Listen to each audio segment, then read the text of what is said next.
let's kick it off. Ready for the weekend, can't get enough. Got my crew, my Paul, Joyce, Lazy's laugh. Zach and Lily bring the fun, we're on the path. It's the Nintopics podcast ride. Electronic beats and friends by my side. Gaming news and tales we'll share. No better way to start a weekend fair. Turn it up, volume high. Nintendo vibes, flying sky. Press play, let's dive in deep. Catching all the secrets we keep. It's the Nintopics podcast ride. Electronic beats and friends by my side. Gaming news and tales we'll share. No better way to start a weekend flair.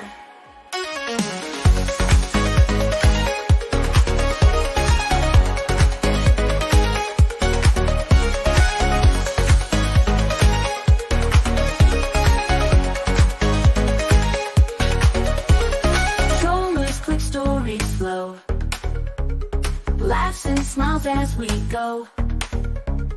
Every Friday night so bright. Nintopics podcast feels so right.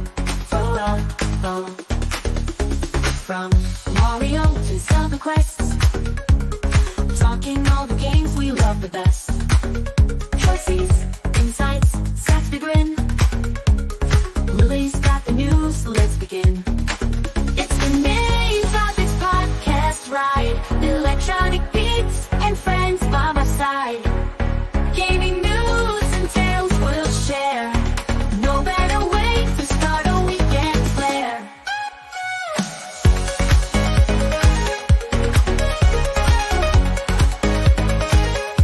Controlling the story slow. Laughs and smiles as we go. Oh, oh. Every Friday night so bright. Nintopics podcast feels so right.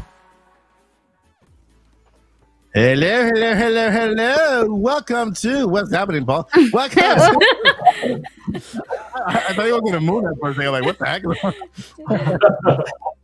Pouring water. The Nintopics podcast. We are live. It's time, my friends. You guys are here. Welcome. I had some music planned, but I can't hear it. You guys can't hear it either, right? We can only hear the background music, Okay, like so the regular Mario beats. And I think this is the music I was going for. Can it's hype night? 1, 2, 3, 4, 5, 6, 7, 8. 1, 2, 3, 4. 1, 2, 3, 4.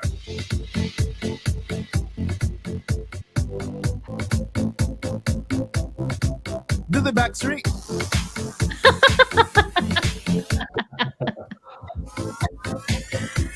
What's that? Yeah. That's the Backstreet Boys dance.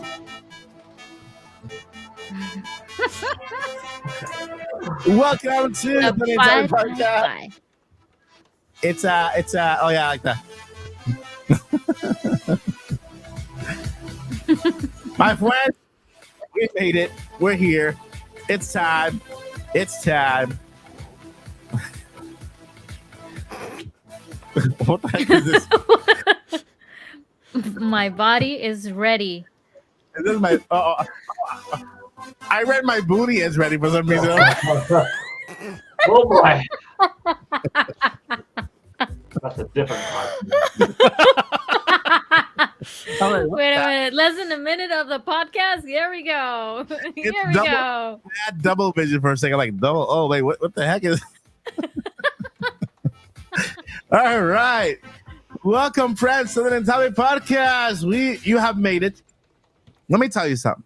I got to give it up to you because you have made it to the end of the week. And not only to the end of the week, but you made it to the place where you can end the week the best way and start your weekend on a positive note with the Nintopics podcast crew as we talk about Nintendo games and all that fun stuff. And so the crew, okay, talking about the crew, let me go ahead and start with Zach, the haircut attack. What's up, Zach? That's me. What up, everybody? Happy Friday. So glad to be here. I missed y'all last week, but, Mike was fighting Poseidon I was crocodiles and sharks. Sharknadoes. Oh my. One of the best movies ever made. But no, I am doing well. Probably going to watch Sharknado this weekend now because it's been too long. And I have been playing a little bit of Among Us on my phone to pass the time. I'm pretty sure you're going to go watch that movie, right? When it comes out? The Among Us movie? Oh, yeah. Yeah, man. Suspicious. It's just so suspicious. Yeah, it's basically what, The Thing? Yeah, The Thing. I'm going to go to this corner right here over to Paul's not here today. I have to guys give you a shout out to Paul because today we have we got Chuck Norris in the house. What's up, Chuck? Replacement. Chuck Norris. Paul didn't make the day, so it's me, Chuck Norris. I might sound like him, but not quite. But it's an honor to be here in his presence. I have learned everything from Paul. Yeah, a good week. It's getting cold here. It's cold. What's cold in California? It's been getting cooler here, but windy. It has been windy.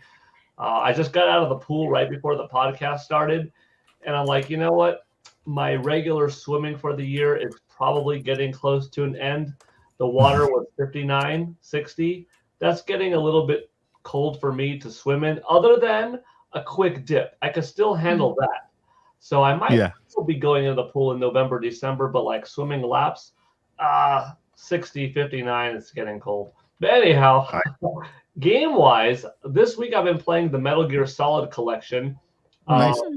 I played the games, as they originally came out, except for the non-NES Metal Gear. So I'm going through a couple of those, Metal Gear and Metal Gear 2, which are new experiences for me, unless if I dabbled into it briefly in the past. But like I played the original NES Metal Gear and then Solid 1, 2, 3 up through 4 and 5. But I got the collection on GameCube, and it's been fun, going through playing them again. I haven't picked one to just let me just sink my teeth into this one and then go for the next 20 hours. But I think I might do so chronologically. So I think I'll go 3, 1, 2. But that's what I've been playing this week anyhow, and a little bit of Echoes of Wisdom. I kind of fell behind on progressing just because last week work-wise was so busy, and then this week I got a little, kind of in a Metal Gear mood, but I definitely plan on beating Zelda soon as I'm closer and still loving it for what it's worth. But yeah, good week. That's awesome. That's awesome sauce. And moving up to the to neighbor here, my neighbor over here. Like a good neighbor, Lily is there. Hello, everybody. Welcome to another Nintopics podcast. We made it to Friday, and I'm so happy. Even though it was a short week for me because Monday was a Thanksgiving, by the way. So it was a holiday. Yeah, in Canada, we celebrate in October. So you already ate turkey? No, that's the thing. Like, I live in Canada, but I'm Mexican, so we don't really celebrate Thanksgiving. I have to be honest with you. Yeah. However, that being said, of course, if I get invited by my friends and they have a dinner in Turkey, no one can say no to food, right? Especially if it's good food. Yeah. Right? So, but no, unfortunately not this year. So probably next year. So yeah, it has been it was a shorter week, but I mean, hectic at work basically all the time. And in terms of, and by the way, Paul, if you were saying that it's getting cold, like I really miss the weather from California. You have no idea. Like here, just to put you in perspective, it's going to get as low as minus 20 Celsius. That's minus 4 Fahrenheit. That's how cold it gets here. And I'm not even at the coldest area, okay? There's Winnipeg, which is also known as Winterpeg. So, yeah, it gets very cold.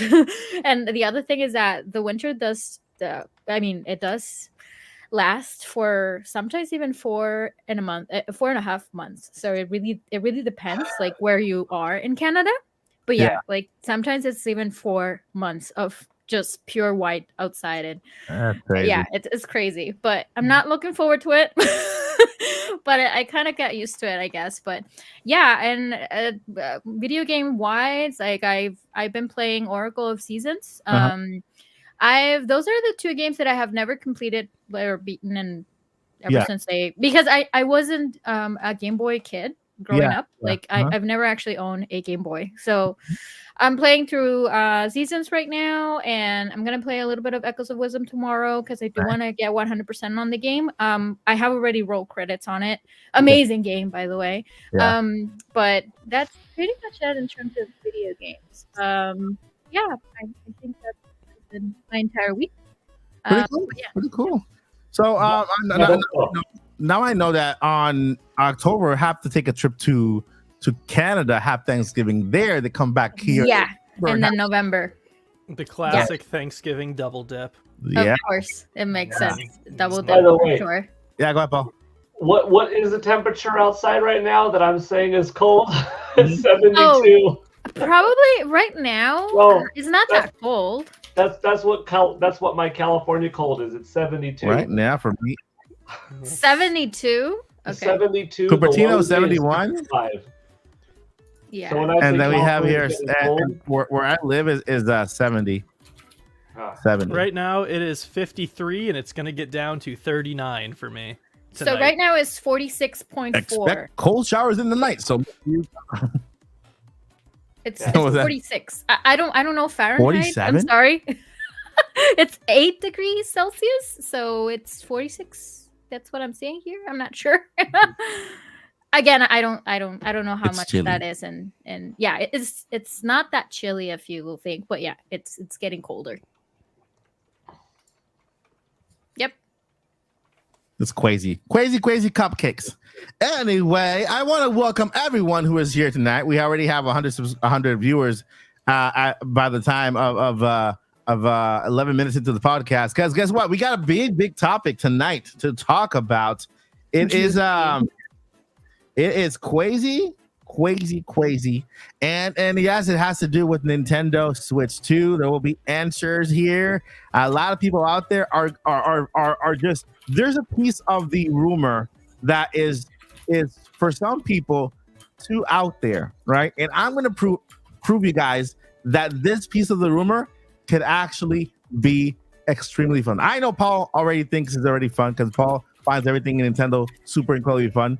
But I'm going to tell you, this is going to be super fun, all right? And it's wait a minute, how many players can you play at Mario Kart and still make it fun? Some people don't even like the 4-player one. They don't even like the screen we have now, right? People, I guess they just want the screen all to themselves. You know, I don't know, but we got some things to talk about tonight, and I'm going to show you once we get to that point why it does work, and it's gonna be fun. I mean, we play F-Zero 99 with 99 players. It's super chaotic and super fun too. So without further ado, what you guys came here to, let's talk about what just dropped today. We had other topics. The crew knows we had other topics for tonight, but because this is dropping in our lap, we're gonna take it over, and then it's gonna be just that. Recap. Well, we were going to talk about Super Nintendo World opening in May. Okay. Yay. May. And well, I guess that what we're talking about today could be connected to that as well. So Super Nintendo World opening in May, we'll leave that to next week because I have a lot of details I want to go over about that, including things that I found out behind the scenes that are going to be super exciting. And then the other thing we want to talk about is we're going to dab just a little bit into the Pokemon League thing, not too much thing, just the morality about it, right? The how to cover that, what to talk about, what not to talk about, and just to, because I know I had a lot of people asking if I was going to cover that on the channel. I'm not going to cover that. I decided not to even speak about it because it hurts Game Freak. I don't think it's, having the game out there, ZA out there in PC form is not a good thing for them, because who wants to have an unfinished game or out there already like a version of it, right? So we'll talk about that next week. Unless, well, if this, it all depends. If it will depend. If what we talk about today comes to pass, then forget. Not next week. It's gonna be probably next year. We'll wait for next year. Because the people of the podcast will be all breaking down the trailer. But all right, let's get into the news, guys. Let's get into the news. All right, so today, before the podcast, about an hour before we started, we got some news dropping about current Nintendo Switch 2 information. Okay, and it's very, very good information, right? For some, it might be too good to be true. We already got the official reveal from Nintendo, though. It's an alarm clock, I thought. Oh yeah. That one, yeah. For sure. I'm mad at Nintendo. They sent me the alarm clock very late, okay, and literally a clock. They sent me a clock late. All right, I was one of the first one to pre-order, and I just got the box today. None pun intended. No pun intended. So, for real. Let me go ahead and highlight right here real quick. Boo Mini, 4 months. Thank you, Boo Mini, for your support. I love this channel. You are such an awesome people. Thank you, Mike, for these wonderful videos and podcasts. Great community here. Thank you, Boo Mini, for being such an amazing part of the community and for all supporting the podcast and all of us here. You are awesome. And of course, Boo Mini with her gift of 1 membership. Thank you, Boo Mini, for that membership. And Boo Mini. Joycey got the membership, by the way. Hey, Joycey did? Yeah, she did. So we're here. Ooh, Merry Christmas. No. By the way, shout out to Joycey J. We miss you already. We hope everything's fine. Yeah. We miss you. We do. You can hop in at any moment. If you're feeling better, you can hop in at any moment, okay? So we got membership here. Thank you so much, Bumini. And congratulations to Joycey J from Hyrule for claiming the membership. All right. Yep. So we're talking about Switch 2. What happened was that,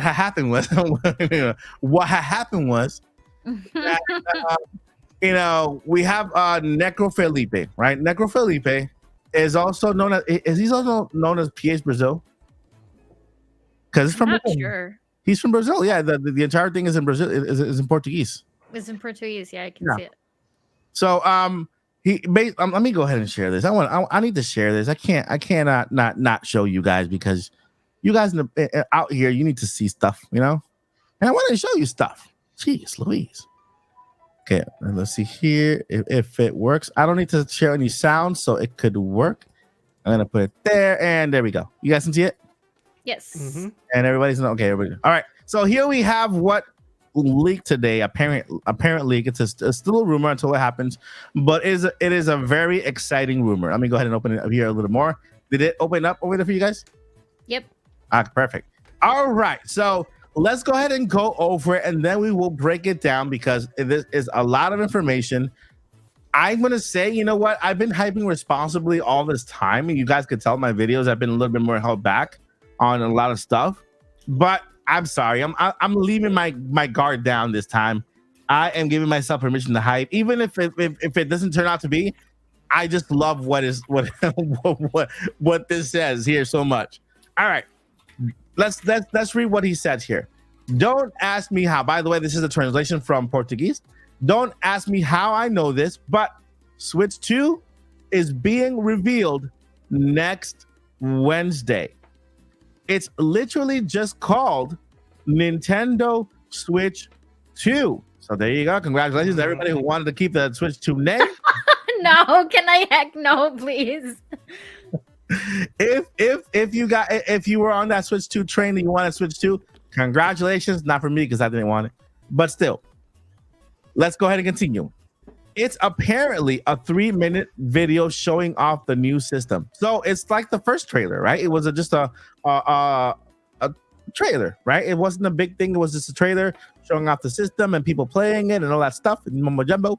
And so first game you will see for the system is a brand new Mario Kart game.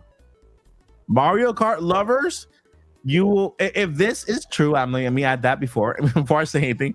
If this turns out to be true, then your dreams of seeing the next gen Mario Kart and how beautiful it looks with its high graphics and a hyper realistic Mario with his pores coming out of his face will be true.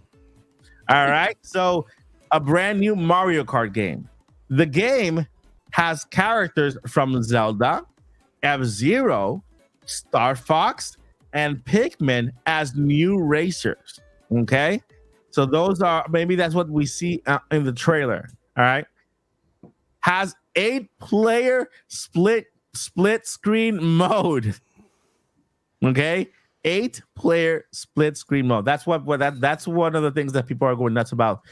How can they have 8-player split screen mode? It's too chaotic. It's too crazy.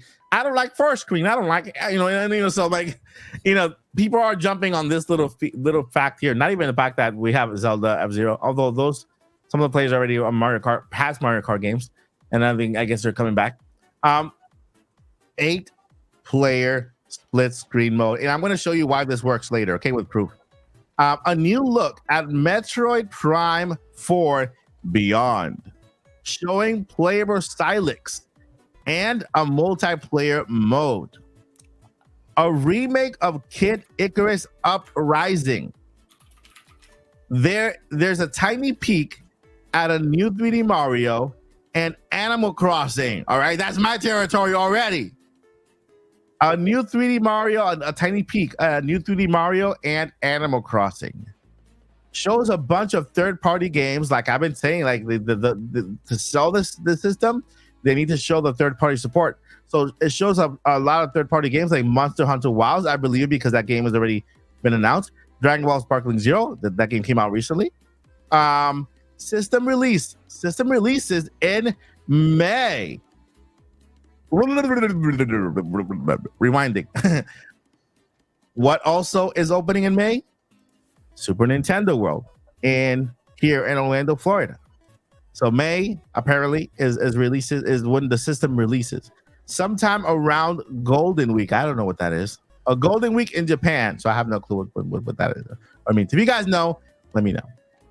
Same month as Super Nintendo World opening in Orlando. Full reveal in January, February. So when it means full reveal, is that big giant stage presentation where they take the stage and their bodies are ready and they do all this stuff. Bodies, not booties, okay? Yeah, not booties. Bodies, not booties. Well, who knows? What if for Switch 2 their booties are ready? No, Diddy. Okay. Sorry, I couldn't resist. I'm so sorry. There might be a controller for that too. Who knows? So January, February. That's that big presentation. If just to recap, Nintendo Switch, the one we have now, was revealed on October 20th, 2016. Okay, then we got the January presentation, the state presentation, and that was also the beginning of the pre-order period. Then March 3rd was the release for the Nintendo Switch, right? And so it looks like Nintendo is following a very similar pattern. If we do get the Switch 2 trailer, it'll be around close to the 20th, right? What is the 23rd? The 23rd. Yes. Yeah, the Wednesday should be 23rd. Yeah, the 23rd. Which isn't even a whole week from now. It's not. Oh my god! It's not. That's what I'm saying. It is not. So the 23rd, and then of course followed by maybe a January or February presentation. I think it's more February because I think that they're gonna kind of maybe substitute the Nintendo Direct for the February, right? And after that, then I would say, he says it's a May release, and I'm okay with it. I'm okay with May. Right? After they show us a system, they're showing us games. It's just about waiting. We're months away, So that is the entire information we have. Now it's time for the crew to tell me what they think about this. All right, so who wants to go ahead and chip in first of this little likelihood here? But reminder, he is PH Brazil, is it? Right, this is PH Brazil. Am I right? I'm not sure if there's is there two leakers in Brazil, or this is one. Yes. I don't know. What? I don't know. Specifically, Paul. What do you think? Is it? Were there two leakers in Brazil, or is this just a PH Brazil guy, which is his name is Pedro Felipe, which he's a journalist. There is a butt ton of Brazilian leakers. That's why. And then there's Necro Felipe Lima. Mm-hmm. Well, isn't he PH Brazil? I think there are two different reporters, unless if they are one and the same, but I don't know 100% for sure. People are going to chat about the booty. No, there will be no booty. No booty. Can you imagine them like they're releasing it? There will be no booty during this presentation. Oh no, God, no. I wouldn't know because every time that I search for something about PH Brazil, I never find anything like the original source from Twitter. That's what I mean. Like it's usually on forums and stuff like that, and I'm not very well informed when it comes to leakers. Yeah. The other thing is that I think it's very important to point out, like how what's the what exactly we're looking at, like how reliable is this person, like that's a question. That's what I want to find out, if it's PH Brazil, if they're the same person, because if it's PH Brazil, he was the guy who actually talked about the Nintendo Direct being in August. He was the first one who mentioned that the Switch 2 was delayed to 2025. He also mentioned the Dune Direct. He also mentioned he said that towards the end of March there will be a partner an indie world, but it was actually pushed to April. So when it comes to the indie world coming next, he was correct on that one. He was 100% correct on the Direct in August, when everybody was, I think he was like the only one literally on that train. August Direct. And people were like, wait, August Direct? When? And then Nintendo gave us that museum Direct. Oh yeah, he got it right. And then like, nope, that's not it. There's still some more. Like, what? Nintendo's giving us two back-to-back presentations? Nah, that ain't happening, and it happened. So if it's PH Brazil, yeah, that guy has a lot of credibility right now. At least this year, he's, to me, the top. In my book, he's the top leaker for the year. Necro Felipe, I don't know, but he says, don't ask me how I know this, but it is being revealed next Wednesday. He is also he is a journalist from Universal Nintendo for universalnintendo.com in Brazil. I'm guessing in Brazil. If we have any people from Brazil here, let us know how credible is Universal Nintendo .com. I see that it looks like a legit, well built, well maintained, kind of like Nintendo Live kind of website. You know what I mean? From Brazil. So there's some way. I wouldn't say it's completely, but there's some way behind it. So, but again, everything is a rumor until Nintendo talks about it, until Nintendo actually reveals it. That's just still exciting to know. Might be next Wednesday. All right, so what do you guys think? Paul, break it down for me. We got Mario Kart here. We got apparently games being shown on the Nintendo Switch 2, 8 players split screen at the same time as Mario Super Nintendo World. Go ahead, tell me your thoughts.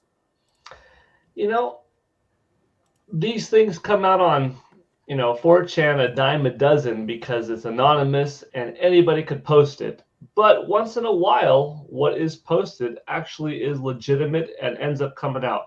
Like when we first saw that Nintendo Switch lineup, it was real. Like Ultra Street Fighter 2 that someone said that they saw, and it was on 4chan, that was it. Some new weird game called ARMS, that was it. A new Mario game Mario in a hat throwing it, Super Mario Odyssey, that was real. Super Bomberman R, real. But it's definitely more rare that a 4chan thing is real than not. Yeah. But looking at this, if this is indeed legit and it is coming out next week, well, one, it does land into the final timing of my anticipation of when I wrote on September 10th. I think that we are due for a reveal within 1 to 6 weeks by October 24th. Yeah. Well, 6 weeks after October 10th, it ends next week on the 22nd, and I just rounded up to the 24th. So it does fit very conveniently on the 23rd, which is the day before my final day of the 24th. You know what I mean? I technically did say I could see a November 5th mentioning, not necessarily a grand reveal, but a mentioning to satisfy the investors. Nothing too grand to get too much public hype, but just for those that are seeking out the information, we would see Nintendo Switch successor. So it would satisfy the investors, it would satisfy the hardcore fan, and it wouldn't get into the mass public hysteria that Nintendo Switch 2 is, boom, here's the release date, here's the games, here's what it looks like, here's the price coming out. Because then you also wouldn't, combat your own holiday sales. So the people that want to seeing it, but not too many people seeing it that it would distract from holidays. So you could satisfy both. So I could see a November 5th thing still being possible. Other than that, I'm moving on to 2025 if it's not mentioned in any capacity by November 5th. But the last chance for it to be like a full reveal, like this 3-minute trailer, for me has been October 24th. So this does fit well within that time frame. If it's legit, 3 minutes sounds accurate. Like when I received my heads up of a Nintendo Switch successor trailer-like commercial having been filmed recently, when Alarma was shown off, there was a little part of me that thought, I wonder if some wires were crossed and that what was filmed and we actually never talked about this last week because Alarma was shown off that day, and I got hit with a decent amount of DMs and public questions of like, what you heard could it have been Alarmo? And I said, there's a possibility because the timing is well, and like since I didn't see it myself, I could never have said, like, I wouldn't have mistaken if I saw the commercial an alarm clock or a console, even if the screen was off on Alarmo, I would be like, dude, that's something else. You know what I mean? Yeah. So I can't say the trailer was definitely for Alarmo or it was something else. But I'm still leaning towards, I think it was for something else and not this. But then again, it's not like my individual, clearly laid out everything for me. But anyhow, this trailer seemed to fit that well. If Mario Kart is still called Mario Kart instead of Nintendo Kart, that could be a good thing, even though they're bringing in Zelda, F-Zero, Star Fox, Pikmin, because they already started to introduce more characters and you're establishing off of the brand identity and the name of Mario Kart. Yeah. And you could say, well, Nintendo Kart, wouldn't that be just as popular or more powerful even? Maybe not. You don't know for sure, but Mario Kart is a given, and it's already been around for 35 years. Why mess with it? 8-player split screen as an interesting possibility. I don't want to do it on my TV, but I'm sure someone out there, if they want, they could get a very thin piece of tape, put it on their TV, and see what does truly on their 65-inch unit, their 52-inch unit, 8 rectangles look like. I think if it's very vertical, then it's not going to be a good mode because you have to look to the left and to the right. Most of the racing game is horizon based and not, up and down portrait based. So you have to have width.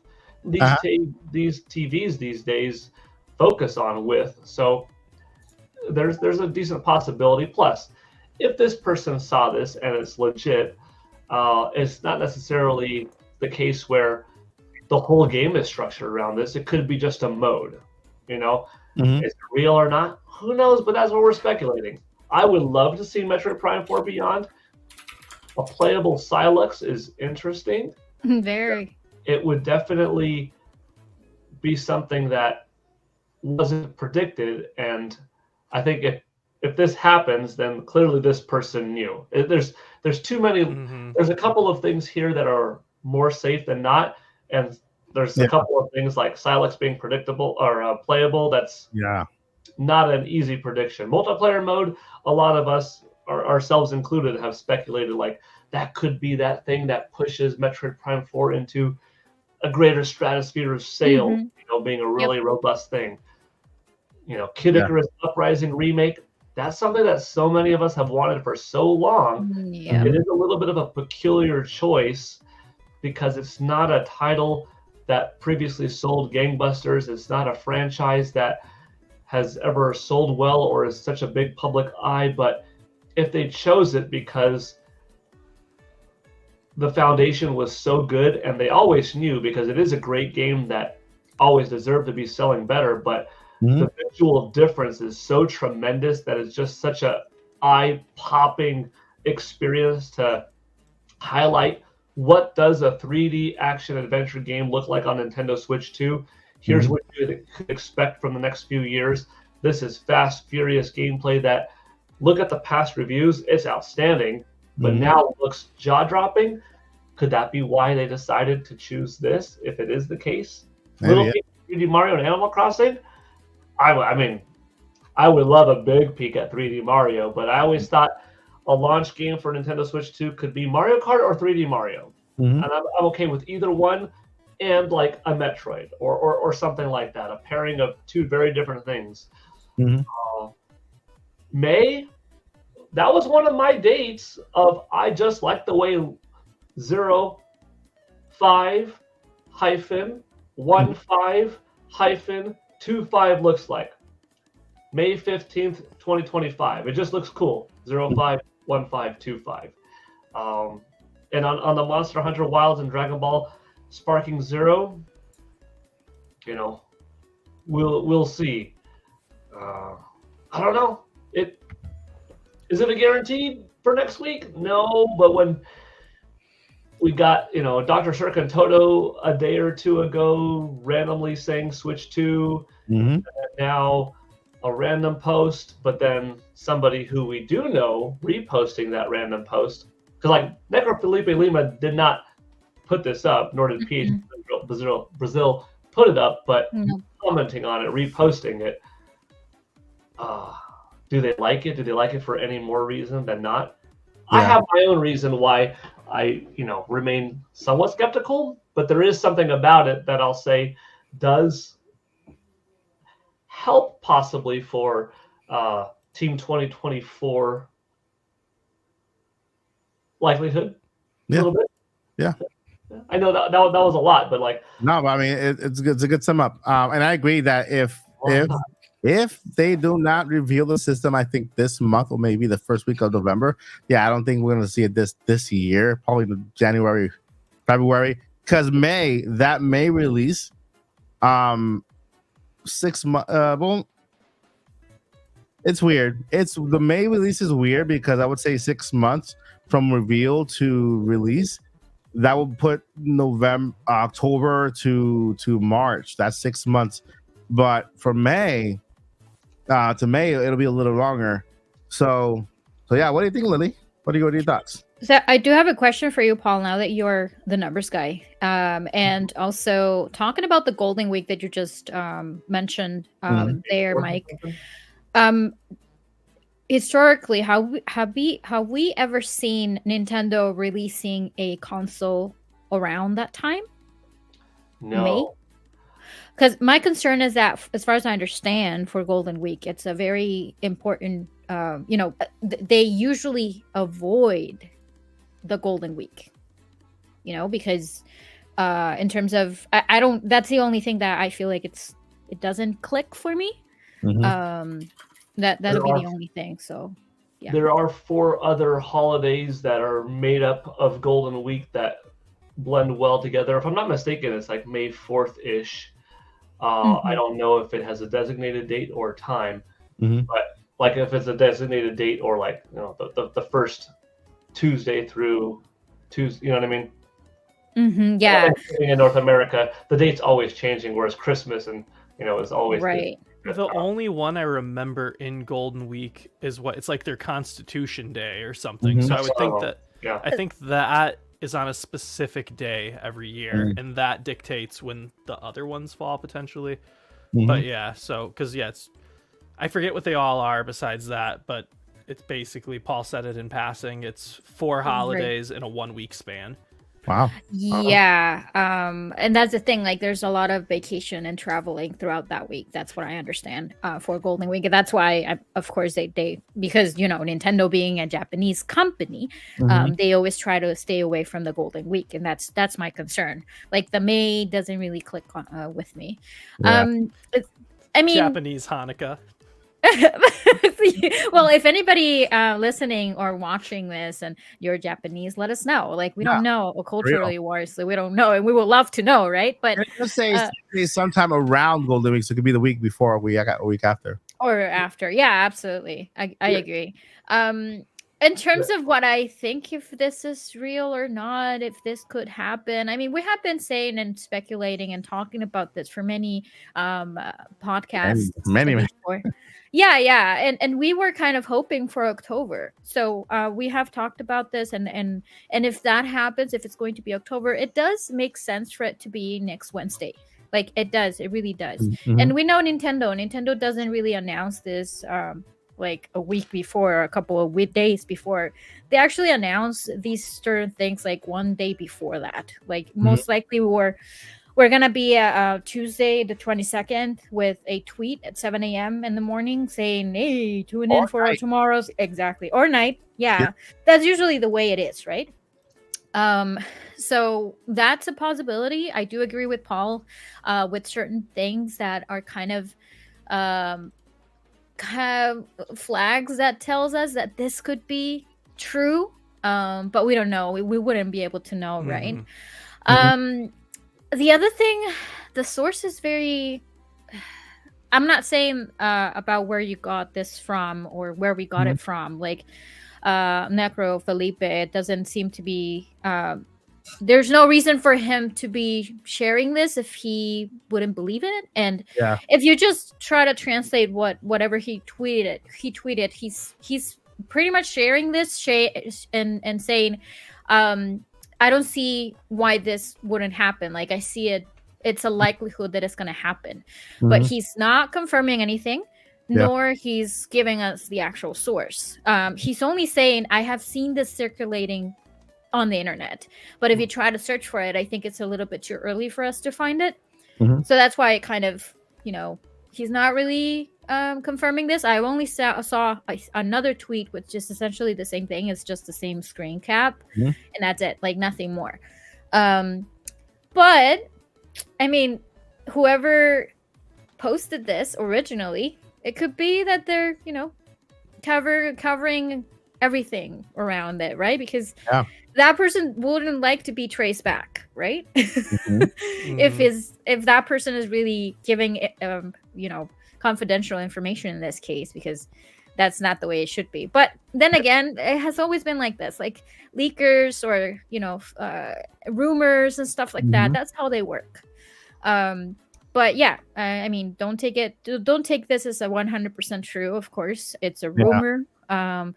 We are just sharing, of course, what we have seen, what we know, what we believe is going to happen. But nonetheless, we're not confirming anything. But I mean, we're a news outlet, so we report the news that's out here and give you guys our thoughts on it, right? We give you our 2 cents. Not that our 2 cents hold 100% weight, but we just talk about it. And so, yeah. For Lilly and for everybody watching, I had this prepared, but I had to scroll back because when I posted it was August 14th. So it took me a second. May, January, and December are the only months in which Nintendo has never released hardware. Wow. Okay. November, they've done it 10 times. October, 6. March 4 times, June 4, July 3, September 3, February, April, and August 1, 1, 1. So in terms of likelihood, the most common month that Nintendo has ever released hardware is by far November at 10. And then it goes October 6. And then, like I said, some 4s, some 3s, and some 1s. So I don't think you're going to get new hardware in December, so I'm taking that out. We're not going to get into 2 months. Yeah. January, not going to happen either. May, it would be a first, but I like the way, just personally as the numbers guy, Yeah. and also because it makes a little bit of sense just because where we are in the Nintendo Switch life cycle, how valuable the system is, the time in between. It would be a first for May, but 051525 is marketable. Whether that fits Nintendo's schedule or not, they always got to look at the quarter and the quarter sales. Starting a quarter off well, ending it well, looking at the short term, but more importantly, looking at the long term, never cutting off something premature, but never rushing something to market. Are third parties ready at that time on board? Are they ready with their software? So, yeah, if like Mike said too, if it doesn't get shown off early, November 5th, I think let's move on to next year, February or March reveal. And then we're going to get this thing in like September or November. And it's going to be a very different thing than what most people thought. But I think it's not possible. But I still think that within that 6 weeks of September 10th is still a decent chance. Yeah. And I do have a question about this. It says it's apparently a 3-minute video showing off the system. Are we talking about just the Nintendo Switch 2, or are we talking about the entire showcase? Because we have a list. It's a trailer. No, it's a trailer, and within the trailer, if you look at the first trailer for Switch, it's just a regular trailer. And like they showed playing Breath of the Wild. That's the first thing. And then throughout that trailer, we saw a couple of other games, depending on that scenario they were playing out. Like Mario Kart was there, I think. Mario Odyssey. Mario Odyssey was there, but it came out later on in the year. So, I think that's what they're referring to. That it's mostly a trailer showing you the system, how it's going to be played, the new features, and all in a trailer compact way, with the new games, showing the new graphics and all that stuff. So. Right. Okay. Got it. Yeah. So I think this is a trailer breakdown here. That's what it looks like. That's what it sounds like to that me. Makes more sense. Yeah. That's true. But I mean, I love for this to be true, of course.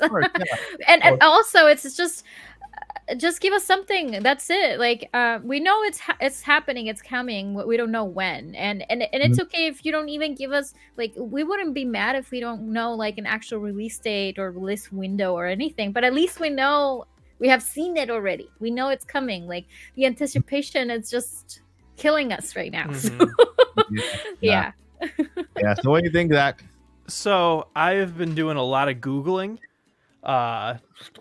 During this conversation about Necrofelipe, and basically I did a custom Google search that only searched results up until last week, so that way we wouldn't get, because if you search Necrofelipe now, you're just getting all of this Switch news.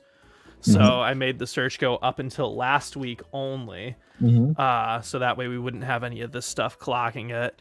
And I was going through a lot of articles, and there's 2 specifically that I feel like can confirm this a little more. And then there's one that can confirm this a little more. And then there's one that can throw a little more water on it. And so way back in February, Nate the Hate, I think, he said that the Switch 2 would be revealed in March. That would be the reveal month for the Switch 2. And then Necrofelipe said, I can corroborate independently on Nate's claim of March as the reveal month for the Switch 2. And so at the beginning of the year, he said it was going to get revealed in March. He was like, it's going to get revealed next month. So that right there goes against what he's saying now. Of course, things can change, but he was already wrong about the Switch 2 reveal once. Yeah. He's not saying this. He's just sharing it and kind of saying like, oh, this could be true. No, he said he can independently corroborate that what Nate said. No, I'm talking about this post, the white post here, the trailer breakdown. Oh, I see what you're saying. Isn't this from him? No, this is he's sharing it and saying this could be a possibility, like this could happen. Mm-hmm. If you put that tweet into like Google Translate, that's what it says. Like, he's just saying like, I see this potentially happening. No, for sure. I'm just saying he's been wrong before, so having him sharing this doesn't put too much credibility behind it. However, and I know Mike, you actually have the supposed specs for the Switch 2. He was the first person to release some specs saying that it was going to have 12 gigs of RAM, 12 or 16 gigs of RAM, an 8-inch display, 1080p, 60 refresh rate, either internal storage of 256 and 512, 3D NAND, and that he said that it would have an 8-core A7 8C CPU.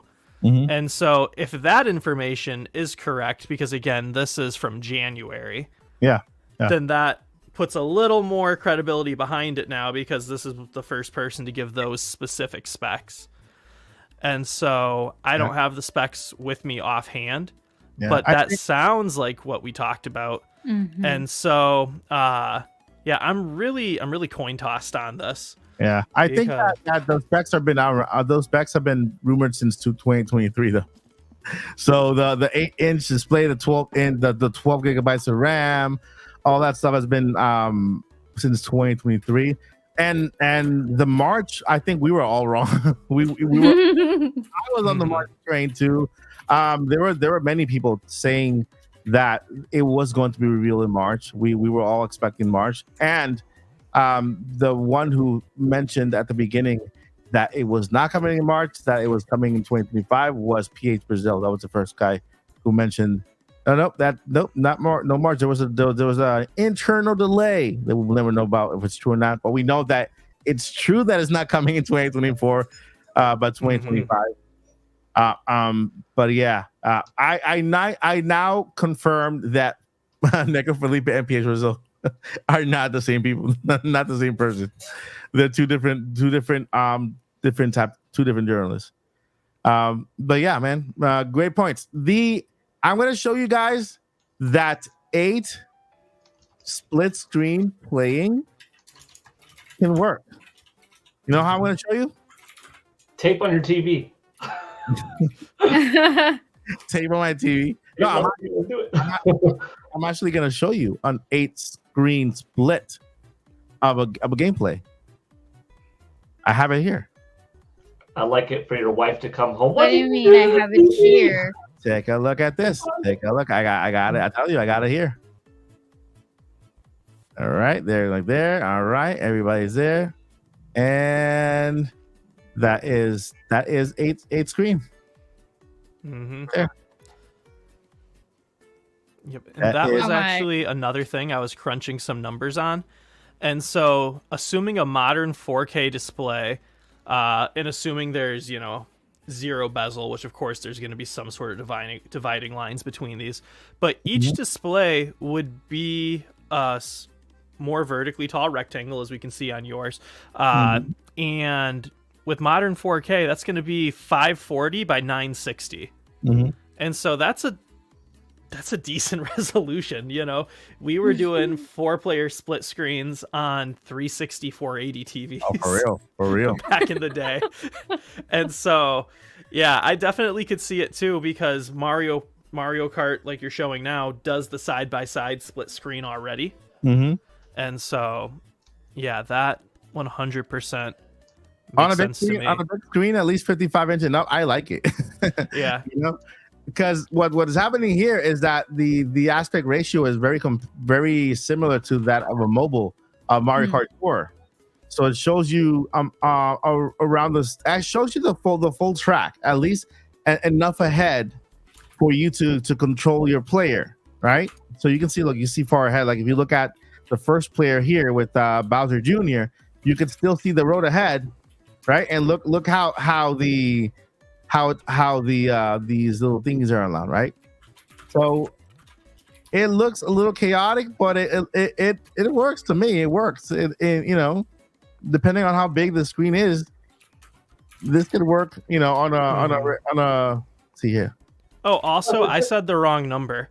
I divided 2160 by 4, but that would just be 2. You're not having. Otherwise, how dare you, Zach? How dare you say the wrong number? But so the resolution would actually be 960 by 1080, which is a higher resolution than the Switch. And so, yeah, on a modern 4K TV, that's equivalent to playing 2-player split-screen Mario Kart. I can't mouth or English. Well, I don't know, something about the booty. Let Lily say it. For real. But yeah, so each one of those displays would be a higher resolution than the Switch. Yeah. So I don't know how they got this. They probably got this going on an emulator because look, there are 8 players here, and you could see 8 players playing like at the same time there. It's very chaotic, right? You would have to really have really good focus, and because you know some people have trouble with the four split, right? Imagine having I mean, I would love it. I have no issues with it, but you know, it is what it is. Like I read in the chat, maybe like a huge projector, like a party. You have a huge projector and you have the 8 people at the same time. That would be so fun. That would be very, very fun, right? In Paul's backyard, he'll just kind of rent one of those inflatable theaters and then have 8 people playing. Like, hey, this is for your Hallapalooza next year. Hallapalooza. Yeah. I have a projector. I have a screen. There you go. So for your next birthday, it is for the backyard. It's not. I mean, the screen's not big enough to be giant, but that would be super cool. Like to get like a blow up drive-in theater size screen. Yeah. You know? Yeah. Yeah. Oh my god. For real. And you know for sure that if they do add that 8 player multiplayer thing, then Nintendo will probably have that. In a Nintendo Live, they'll have like a huge screen and have 8 people playing at the same time, and it's gonna be like a fun thing, kind of like seeing all that chaos happening at the same time. I'm just thinking. You go, Paul. The reason why I like the Mario Kart thing is, I mean, whether or not I utilize it or not, I'm sure I will. I'm sure I will try out 8-player Mario Kart, but whether or not it's a feature, my favorite way to play, the best function in my household to do it. The reason why I do like it is it does show off the technical prowess of the Nintendo Switch 2 and how it's capable of handling graphics that will probably in that mode look a little bit better than Mario Kart 8 Deluxe. But you know, with 8 people happening at the same time, and then kind of like Mario Kart 8 on Wii U and then on Nintendo Switch, the graphics and the resolution and the frame rate, they just slowly go lower and lower the more and more playing. You know what I mean? Like it goes from 1080 60 to 1080 30 to 930 to 720 30, like, or you know, whatever the thing is as it goes down with the more and more people playing. But like here, if you're looking at, you could play with better looking visuals, lighting, shades, polygon count, etc., with 8 at the same time. That is something to differentiate just how much of an improvement this system is over the last, which honestly would be more impressive in a way than what PlayStation 5 was able to show off over PS4, Xbox Series X over Xbox One, because this is a bigger leap in terms of what we're going to see, whether or not the raw power is bigger or not of a difference. What we're going to see is a bigger improvement with Nintendo Switch to Nintendo Switch 2. That leap is going to be more considerable of a jump. So the more kind of wow moments, like, whoa, I never could have done that on Nintendo Switch, and it looks better. And when it's being played in single player mode, it's just of a higher resolution at that point, probably, as has been the trend. I like it because it is that one thing that would distinguish itself. In that trailer, having that rooftop party or that backyard party, I'm starting to see a little bit of a vision in, gosh, here's a projector, or here's a big old TV screen, and here's a bunch of people, and whether you like it or not, hey, you don't have to play an 8-player split screen mode, right? But the fact that if it's there, it is a cool, new, different thing, and that's the point, especially if they just call it Nintendo Switch 2 and not a fancy name. How do we make that 2 mean something? And it's not just iterative. It's not just a little thing. This is 2. This is super without calling it super. Yeah. I have a question, Paul. Could you see... this isn't really a numbers question, but it just feels like a Paul question. With Nintendo's kind of been changing their approach under new leadership and whatnot, and being more almost market driven, especially like if it's the Switch 2, that's like the standard market type name because that would have the best SEO and like just carry over and what the other guys have done. Could you see potentially with the success of Mario Kart Tour being able to like, oh, you have more than 4 people playing, and then like you're able to connect with your phone, since those are vertical, and play Mario Kart Tour style you're connected via your phone, and you're just looking at your one screen on the phone, but it's like showing up there. Yeah. Could you see that, like using the phone as a controller for something like this? Definitely. I mean, old Nintendo was very closed with what they did, and that's no shade. They were very protective of their IP, of their technology, of every developer, and that's fine. But going a little bit dabbling into that smartphone market and whatnot, I think Mario Kart Tour, I don't remember the last sales update, but the last number of download total, I think, was like 200 million. 200 million free downloads. Now, that's not necessarily active people, but there are at least 200 million people that have downloaded Mario Kart Tour. So in some capacity, there's a fifth of a billion people that were interested enough in the franchise that are playing it in this vertical mode before Nintendo offered a horizontal mode, which is an update that came later by some months, if I'm not mistaken. So there's a potential other audience that, you can't play Mario Kart 11 or 10 or 9, whatever this one's called, completely on your own on your smartphone, but using it as a controller, I mean, look what they did with everybody's 1-2 Switch, right? You could use your smartphone. So there's a little bit of a sign pointing towards, I have another sign that this could be true. It's that the newest Mario Party Jamboree takes up to 8 players compared to the max 4 players from the previous Mario Party. So you can play up to 8 players on Mario Party Jamboree, and if Mario Party Jamboree is technically a dual release Switch 1, Switch 2 game, that game could already be Switch 2 ready. So when playing Mario Party 3, I know you could still pair 8 controllers now for the Nintendo Switch, but it makes more sense with it being 8 players versus the 4 player for the previous games. So that also lends a little bit of weight up to the 8 player extravaganza. Yeah. And just a reminder, guys, if you have any questions, you can go ahead and super chat any question not to be part of the conversation, or still send in your question. We will start it, and during our Q&A time, we will answer all of your questions here on the podcast. So don't forget, if you have any questions, go ahead and send your question your way. and one of our crew will start your question, and we can go ahead and read it towards the end of the podcast.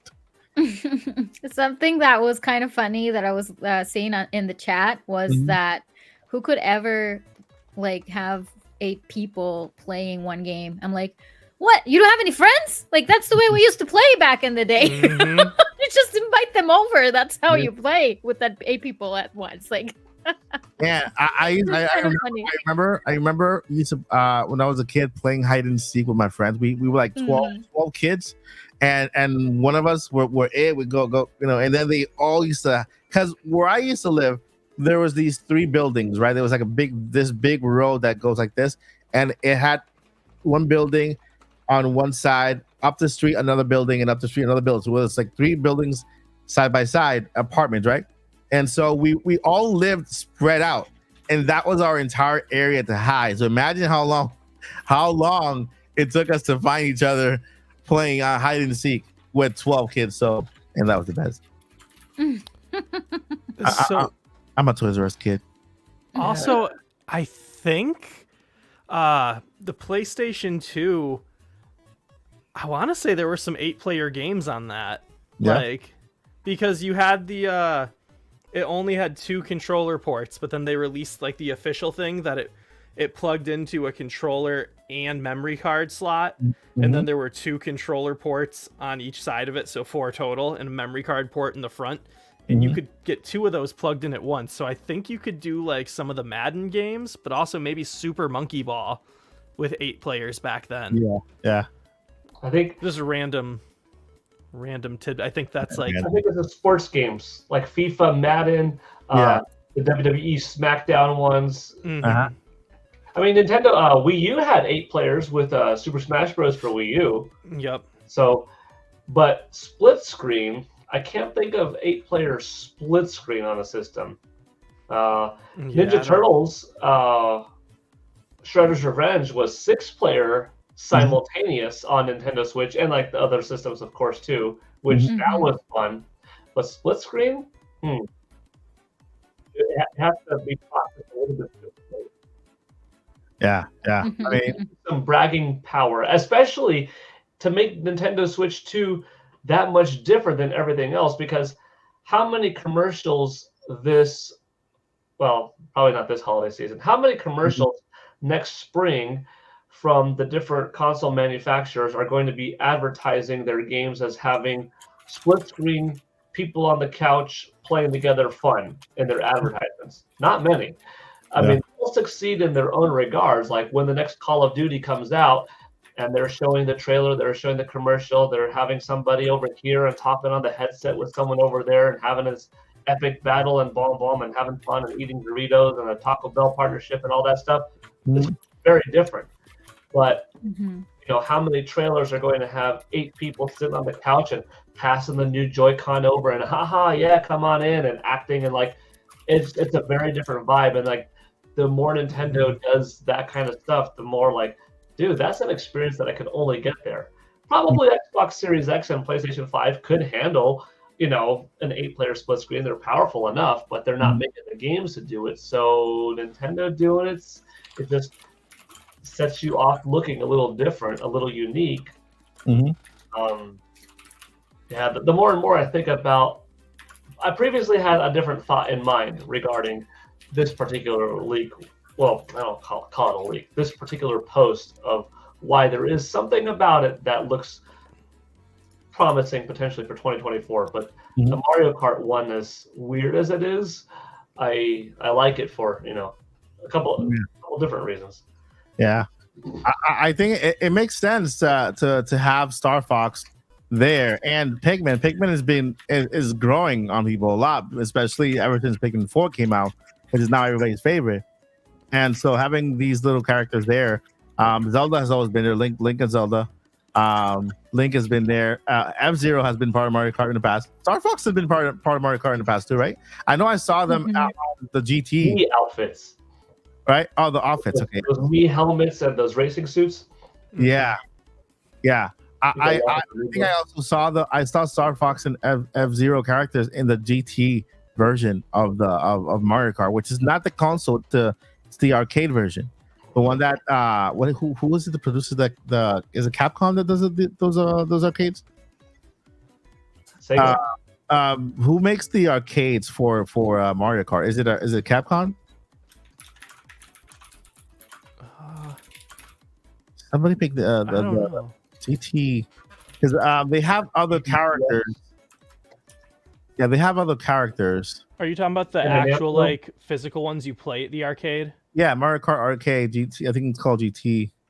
Bandai Namco does the arcade boards. Yeah, that one, Bandai Namco. They have Bandai Namco characters in Mario Kart on that version too. That Batman, face, body. Yeah. So, I mean, what I personally think, you know what? I'm gonna jump on this train. Can you imagine if the Switch 2 trailer comes on Wednesday, but none of this is true? You know, like we get the trailer, but none of this comes out in the trailer. No Mario Kart game with 8 screens or the F-Zero, no Metro Prime 4, right? Just Mario 3D and just a whole bunch of Nintendo Switch games and third-party games, right? To me, I'm gonna lean more towards the third-party games here. Monster Hunter Wilds and Dragon Ball Sparkling Zero. That is the only part of this that I see kind of. I'm on board with you with even the 8 players split screen because when I saw that's the first thing I looked up and I found this video of the 8 split screen and hey, look, that actually looks pretty fun. We know on a bigger screen, and it's very possible. I would assume they want to include the latest Call of Duty if it's coming to Nintendo Switch 2 in the trailer, right? Some maybe Elden Ring, right? Maybe some of these bigger third-party games that did make it out into Nintendo, not Nintendo, third-party companies about PlayStation, Xbox, but not Nintendo, and then that could be a better way for them to show, hey, look, now we have this third-party support here, and that inspire other developers who have still yet to jump into the Nintendo Switch 2 pool to get their feet wet, and get in there and swim, get the little lifeboaty and stuff, and stuff, So that's a good point. Yeah, there's tiny peaks of 3D Mario. Really, tiny peaks. 3D Mario, Nintendo's big giant, franchise 3D Mario, tiny peaks. I mean, it could be true. Mario Kart is another one. I'm not Mario Kart. Animal Crossing is another one I'm looking forward to. I'm a cozy guy at heart. I like cozy games as well. I like Metro Prime. I'm actually playing Metro Prime Remaster, which I did. I've only beaten out of all the Metroids. I've only beaten Metroid Dread, and so now I went back to Metro Prime before the hurricane, and then I have forgotten about it ever since then. But yeah, I'm gonna jump on it. I'm gonna say this is my opinion, guys. I have no clue. I have no resources. I have no nobody. I want to say yes. Like we're having a Switch 2 trailer soon, because the only reason I say this is because we need to have something already, right? Either a Nintendo Direct to give us some games for next year, or the trailer. I think we need either of them too, to kind of, just to kind of feel like we're moving forward. Because right now the only thing we know about is Donkey Kong, what Country 3D or whatever, the 7th or 8th or 9th remake of this game. Nintendo makes it a lot. We got like 4 remakes of Donkey Kong.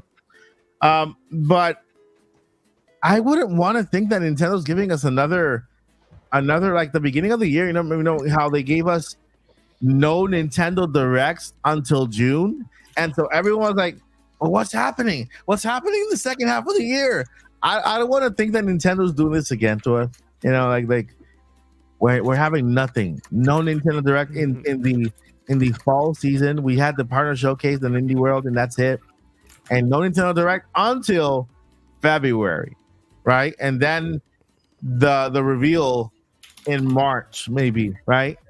And then the release in 2028. I don't know. You know, so I'm just being a troll. Because we got people that no, I don't see Nintendo Switch 2 coming out until 2028. Oh, okay. Good luck. Good luck with that. You have completely won me over. Like I said, I was on the fence. There was stuff I could see for this and stuff I could see against this. But yeah, the lack of Call of Duty and other non-Nintendo third parties. Nintendo already had Dragon Ball fighting games. Nintendo already has Monster Hunter. Yep. And so the fact that there's all of these devs supposedly super working on Switch 2 stuff already, and we know that the next, Call of Duty is going, when the Switch 2 comes out, we're going to get the newest Call of Duty on it. That's what Xbox has told us. And so yeah, just the fact that there's no one out of like all of this would look normal in a Nintendo Direct. Like, forget the Switch 2. Just like seeing a Nintendo Direct with this stuff, like, would make sense, And so, yeah, the fact that those third parties are missing kind of completely flipped the switch in my head and maybe say, I don't think that this is real at all. I wish it was, because then I would be able to say with Kid Icarus, they're probably pushing that because we're going to get a Kid Icarus movie, and then I'd get down that whole track. But yeah, it doesn't make sense. Yeah. I know that third party support, especially that 10-year deal they made so much of a big deal of, with Call of Duty and Microsoft, them having some Microsoft games as part of the presentation to show them that, hey, we're working together. It's true. This was no talk. I know that's like a big thing, but I'm still on board. I'm still on board just because I want it. I also agree that I think we're gonna get a trailer like this month. I just don't think it's this one now, which makes me sad. I want my 8-player Mario Kart. That's why I said maybe we get a trailer, but none of this comes in. None of this comes in. Yeah, because we have been talking about the possible trailer that we're going to be seeing, but usually it's going to be focused a lot more into the functionality, right? Like what you can do, because let's rewind a little bit, or let's remember exactly the first trailer that was released. It was about how you were able to switch between the two, right? Handheld and docked, and the being able to play I don't know, while traveling in the plane or some things like that, or just hanging out with your friends. That was like the showcase, right? That was it, yeah. So that's the thing. And it also it's just going to be a trailer that basically they're going to be dropping on every social media. Like, if we're talking about a 3-minute long video, then most likely it's going to be like that. I don't think that they're going to be doing like a live stream or anything like that. I feel like they're just going to, here you go, here's a trailer, go crazy, right? But yeah, like if that happened at 10 a.m. in the morning, October 20th of 2016, that's when because I have the tweet right now open. That's when they dropped the actual trailer for the Switch. So it's been a very long time, but yeah, like, and they announced it the night before, like at 8 p.m. at night, with that little picture of Mario peeking behind the curtain, like that. Yeah. Oh yeah, the meme. I forgot that's where it came from. Yeah. It's been used. So it was like a sneak peek. Oh man, yeah, that was a mistake. That was a mistake. I mean, it was exciting, but man, what did Nintendo do with Mario? So yeah, I still hope I want to on Tuesday. This Tuesday, guys. Man, I'm gonna wake up so fast. I'm no video. Okay, no video on Tuesday. Okay, nobody bother me. Nobody call me. I'm gonna be like my eyes on Twitter, just like this, like literally refreshing every single moment. First, because I'm excited, man. I'm excited. It's Mario Party Jamboree. We only have one more game for this year. I'm not counting December and that fitness game. Yeah, I do need to use it. Will I use it? No, I will not use it. It's a fitness game, my friends. It's like I don't even want to do it in my free time. I'm not, video games, So next month we have Mario and Luigi Brothership, and that's going to be the big game of the last game of the year, November. And so after that we have Donkey Kong in January, and I'm just like, what's next, Nintendo? By this time, you should tell us what's coming in January, February, March, April, and May, right? And I know a lot of you out there like, Nintendo, where's Zelda? Where's that Wind Waker? Where's the Twilight Princess? Where's that Joycey with her what is it, the demo, the tech demo? And so that's that, guys. We just right now it is the 18th. It is 10 p.m. How long do we have exactly till Tuesday? Because I want to be coming ready. I'll probably go to sleep now and just sleep till Tuesday and make it. That you will be very well rested if that is the case. All right, so my friends, any last thoughts in the crew? Any last thoughts before we head over to the our amazing chat? You guys been waiting patiently here. I want to answer your questions. So, any last thoughts you guys want to add in there? I to me, the remake for Kid Icarus is what kind of gave it like, not sure. So, you go first, Lily. I was just gonna shout out Boomini because she gave us sent us super chat. Is right on the screen. So, will Ocarina of Time remake come out in 2026 Zelda anniversary or 2028 Ocarina of Time release anniversary? Ocarina of Time remake in 2026. I can see that happening. Or the 2028. I'll go with 2026 because the Legend of Zelda live action movie goes into full production in the first day of shooting. Where's Zach's face? Sorry. No, let me go ahead and hide this right here. The first day of shooting for the live action Zelda movie is January 6th. Okay, the first day of shooting for the live action movie. So give it about 6 months of shooting time, about maybe I would say a year post production, depending on how big they want to take it when it comes to the CGI and effects and the shooting, whatever.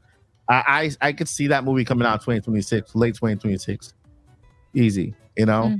So yeah, that could be if they launched the Ocarina of Time remake alongside the movie, that would be beautiful. And maybe they can even open the theme park for Zelda too around that time too. So. Just because people are kind of going crazy in the chat, I'm sorry. It's not like an official. Well, it is an official announcement, but there was an image circulating and like everywhere on Zelda's forums and other websites and stuff where they released like it was from film, right? Like just to clarify where we got this information from. It was the official, you know. No, it was official. Yeah, it was official. Like the start shoot date, it was official. No, but what I mean is not something that Nintendo released. That's what I mean. Like, no. It's more like when you go into production dates, and Zach, you can probably give me more information on that. They do have like an actual timeline for when they're gonna start shooting, right? So that's what we know. Like, it's not something that Nintendo officially announced saying, "Hey, we're starting production," because that is being handled by the production, you know, and the whole team and everything. And that's something they normally don't announce. Officially announced, like maybe Miyamoto will take to Twitter and say, "Hey, we just started shooting Legend of Zelda." Or Wes Ball, the director, will go to Twitter and say, "Hey, we just started. We're currently working on filming the Legend of Zelda." And with Nintendo and how quiet they are, it depends. You know, we're talking about regular movies here. Nintendo's much more private and quiet with their stuff. With the Mario movie, we didn't even know when they started filming. We just got the release.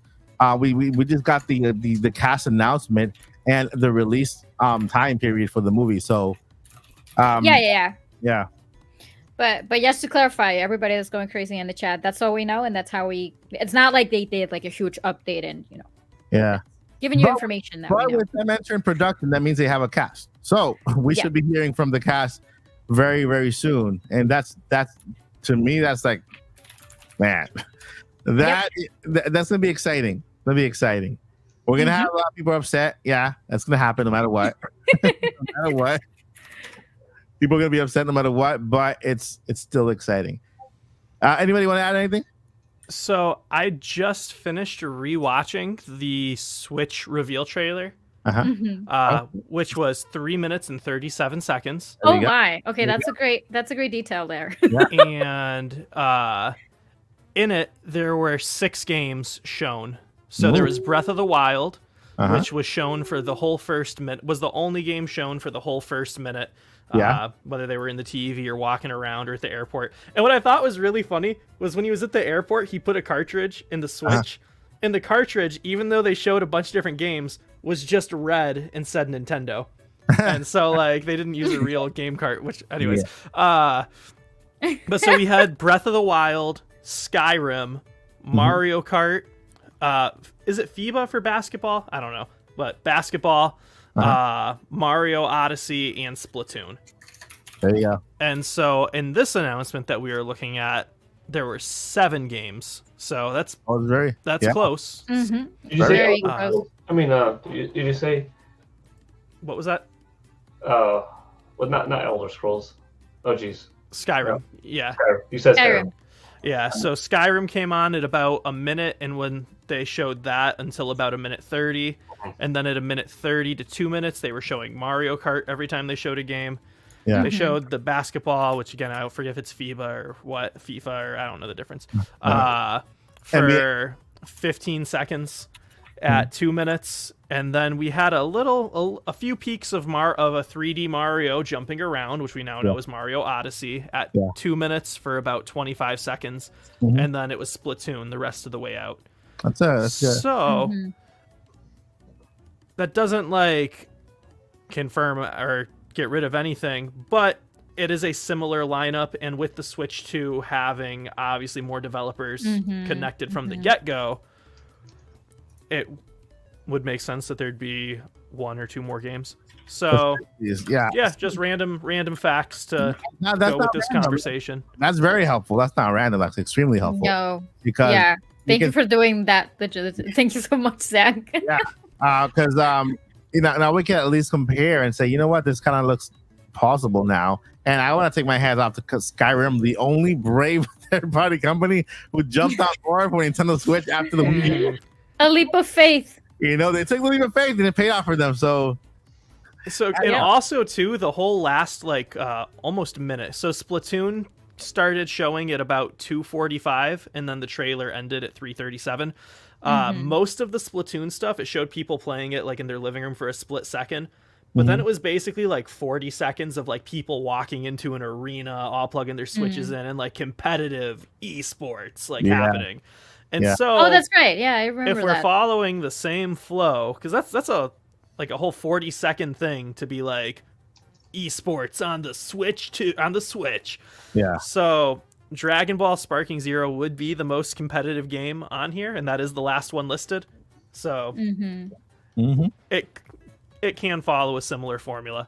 But yes, those are my notes. Hopefully we'll see something good there. So there you have it. At least when it comes to time-wise for the presentation, amount of games, it makes sense for a 3-minute presentation from Nintendo. We'll have to wait until Tuesday to see if Nintendo says anything, and then Wednesday something happens. But man, this is it. We're the final stretch. Honestly, I have the notifications for Nintendo turned on, but I'm just gonna be like scrolling down to refresh Twitter like every second. That's gonna be me on Tuesday. Yeah, me too. I'm gonna wake up. I'm gonna take some calming pills. Yeah, or something. Cause make yourself a tea or something. What's the opposite of Adderall? Whatever it is, that's what I need my doctor to give me that day. What is Adderall for, though? I don't know what Adderall. It's like it makes you super focused. It's ADHD medicine. Okay. Okay. Probably need some of those by myself, but that's a different story. if they announce it, if they say to stay tuned for tomorrow for a little presentation featuring the Nintendo Switch successor, I'm gonna take some baby aspirin. Get a stroke or something halfway through. A little old man. No, I'm just waiting for that to happen, hopefully. It is 10 p.m. Eastern time, and it's time for our Q&A featuring Lilly Hyrule, who will be reading our questions for today. So, Lilly, you want to go ahead? So feel free to send more questions. We do have a little bit of time, so send in your questions. Is that right? Yep, we do. We don't have as many questions as we usually do have. That's what I mean. All right, so let me just get started with, let's see. Do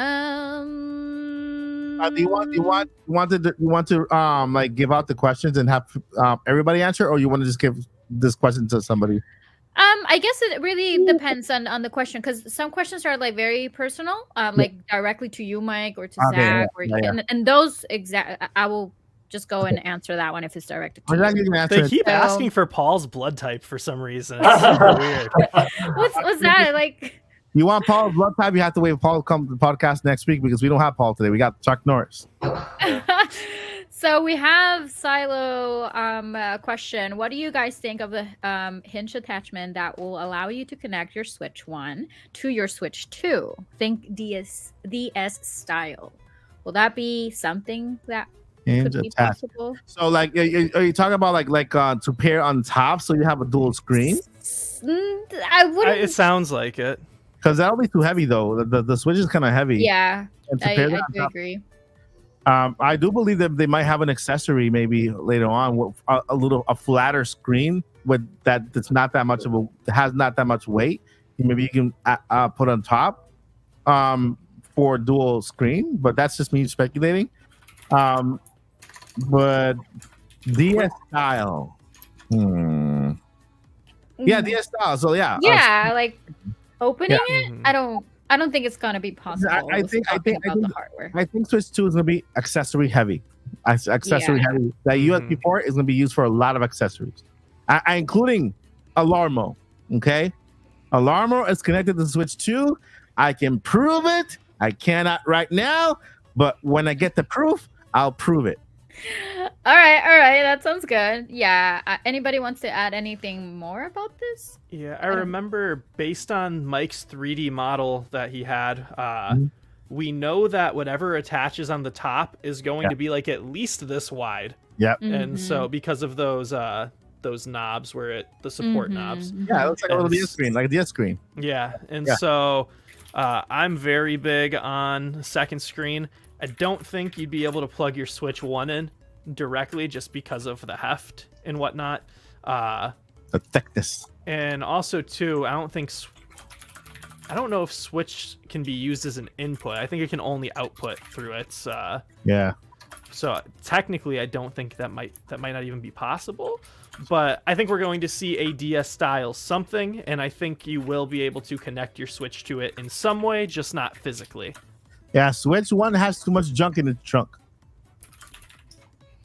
Yep, I agree. So, Christopher is asking for I'm sorry. Clifford just sent a super chat and it just popped up in the screen. This question is for everyone.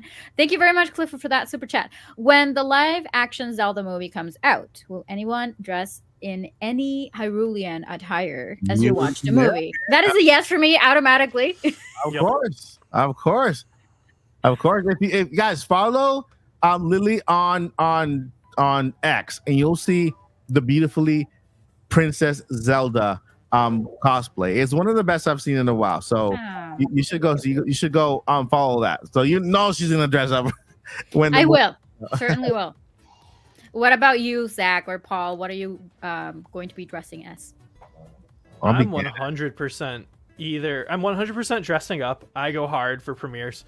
The question is, will it be a really all-out Link outfit, or will it be Tingle? I am not positive yet. Yeah, Tingle, yeah. Yeah, because Tingle would be That'd fun. Be funny. But Link would be cool, and I would just love to...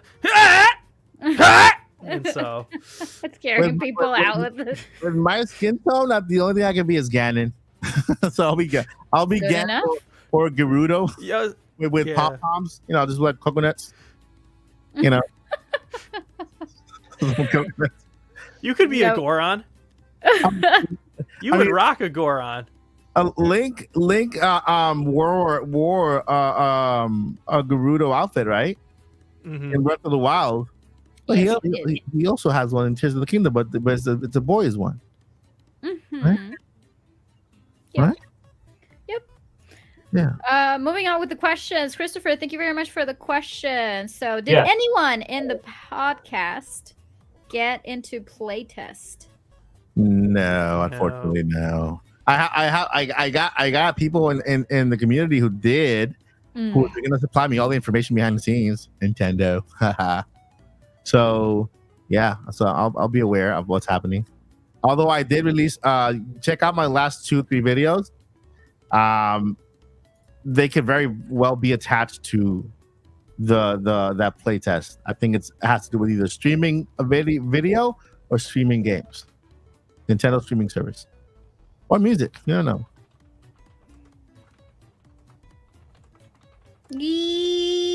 No, I didn't. I didn't even try. Honestly, I have a kind of a issue. It's not an issue. It's more like a complex situation. Because when I created my account, I created it in Mexico, and then I moved to Canada. And in terms of like the currency and stuff and all of that, I did the change, and I was not going to be dealing with all of that. I'm like, I'm not going to enter. And I know that it ran out like within less than a minute, right? Oh yeah, Yeah. It wasn't even 30 seconds. not Yeah. even 30 seconds. Yeah, and 10,000 people signed up, and you needed to have expansion pack. Because I tried to sign up with. I have 3 accounts. The family one, which has the expansion pack, and I have another account for review codes. That is with just the base model of NSO, and that one automatically said, "I'm sorry, you don't qualify because you don't have the expansion pack." So at least we know it has to do with the expansion pack, whatever they're trying. Yeah, well, I do have the expansion pack, but you know, I didn't even try to get into the playtest, to be honest with you. Yeah. All right, so the next question we have, we were talking about. Oh, this is wait. I'm gonna wait for that. Because I already read a question from Christopher. Tedra is asking, have you already? Well, this is directly to me, but if anybody wants to jump in and say something, it's totally fine. Did you beat Echoes of Wisdom already? Yes, I did last week. I think the only one that has not beaten Echoes of Wisdom is gonna be Paul. Yep. I also have not. Oh, really? Oh. Yeah, I don't have it yet. I got really busy with work. Listen, I beat it, and it's my favorite top-down Zelda to date. And I was so cool. I was just so excited about about that game that I started playing another top-down Zelda during the hurricane, which is Zelda 1. I already completed the Triforce, and I'm fighting Ganon now on Zelda 1. Nice. Yeah, so. Andrew's asking, when Nintendo showed the first video in October 2026, did they have the exact release date at that point? I can't remember. And Zach, you just watched the trailer, and I know it was the month. It said right? the month. It Yeah. didn't Yeah. say the specific date, right? Did Yeah, not it's the say month. the specific date. Yeah. So that even that information, like the supposedly rumor thingy, also just mentions a month, no date. So who knows? I'm fact checking myself right now, but if I don't bring it up, assume it's just month. It's just a month. I think it's just a month. That's what I saw. Yeah. And also, Crazy Scott, thank you very much for becoming a member here on Mike's Odyssey channel. 33 months. Oh my god. Cupcakes. Yep, just a month. Just a month, right? Okay, that's what we know. What's your favorite local multiplayer game from history, excluding Mario Kart? Mine is GoldenEye 007 from Nintendo 64. What's I that? gotta pick. It's tough because Super Smash Brothers as a series has given so many times. Star Fox 64 had a very strong core back in the day. Mhm. GoldenEye 007, as mentioned, but I think Perfect Dark, because that had counter co-op play which was very unique. It had versus mode, and it had versus mode with bots, which was the first of its kind, where it was basically 12 players at once in a multiplayer setting, which was chaotic, running on Nintendo 64 with 12 players at the same time. Now, 12 players, 4 of those being human, 8 being bots, but still awesome times. I think Perfect Dark might be my favorite, or definitely one of my favorite multiplayer games ever. Going back, not counting Street Fighter, because that's 2-player, but like it counts. It was multiplayer. I mean, Street Fighter as a series probably I've played more than any other multiplayer game. That's also as a series. There's many, but single 1-player game that's like 4. Probably Perfect Dark. Yeah, nice. It's an amazing one. One of my all-time favorites too. For me, Nintendo 64, I want to go with Killer Instinct. I was so hooked on that game, but Ultra Combo Breaker. Combo Breaker. Yeah, so I was no, that's more. Oh wait, yeah, you said all. So yeah, Killer Instinct was the alternative to Mortal Kombat, but I just found Killer Instinct so cool, so much cooler with the Ultras and all the moves, and Orchid was my go-to fighter, and combo, and that's it. I think multiplayer and was this for Nintendo 64? Wave Racer. Wave Race 64? Yeah, Wave Race 64. Yeah. Those were my two games. Because at the time of Nintendo 64, I think I was more into PlayStation.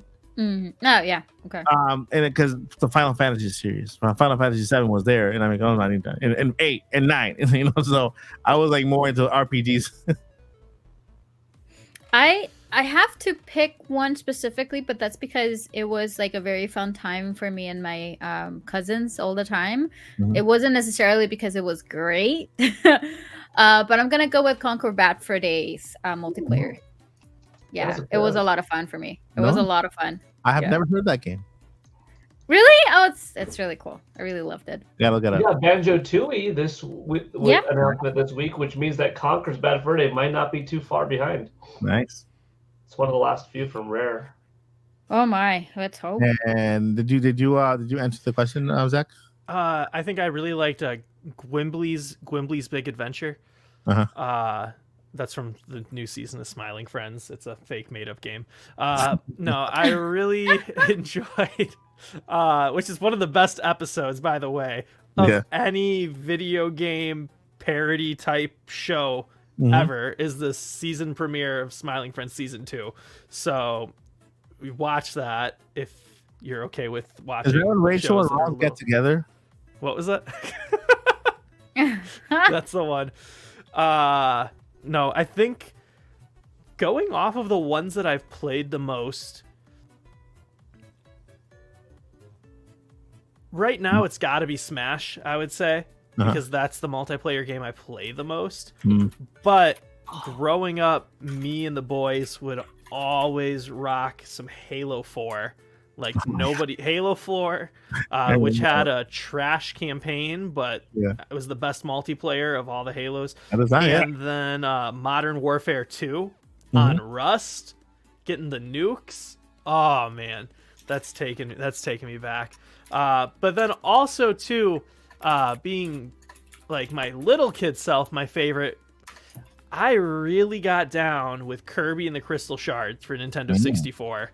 They had some multiplayer modes on there, and me and my sisters and my friends would play that for hours.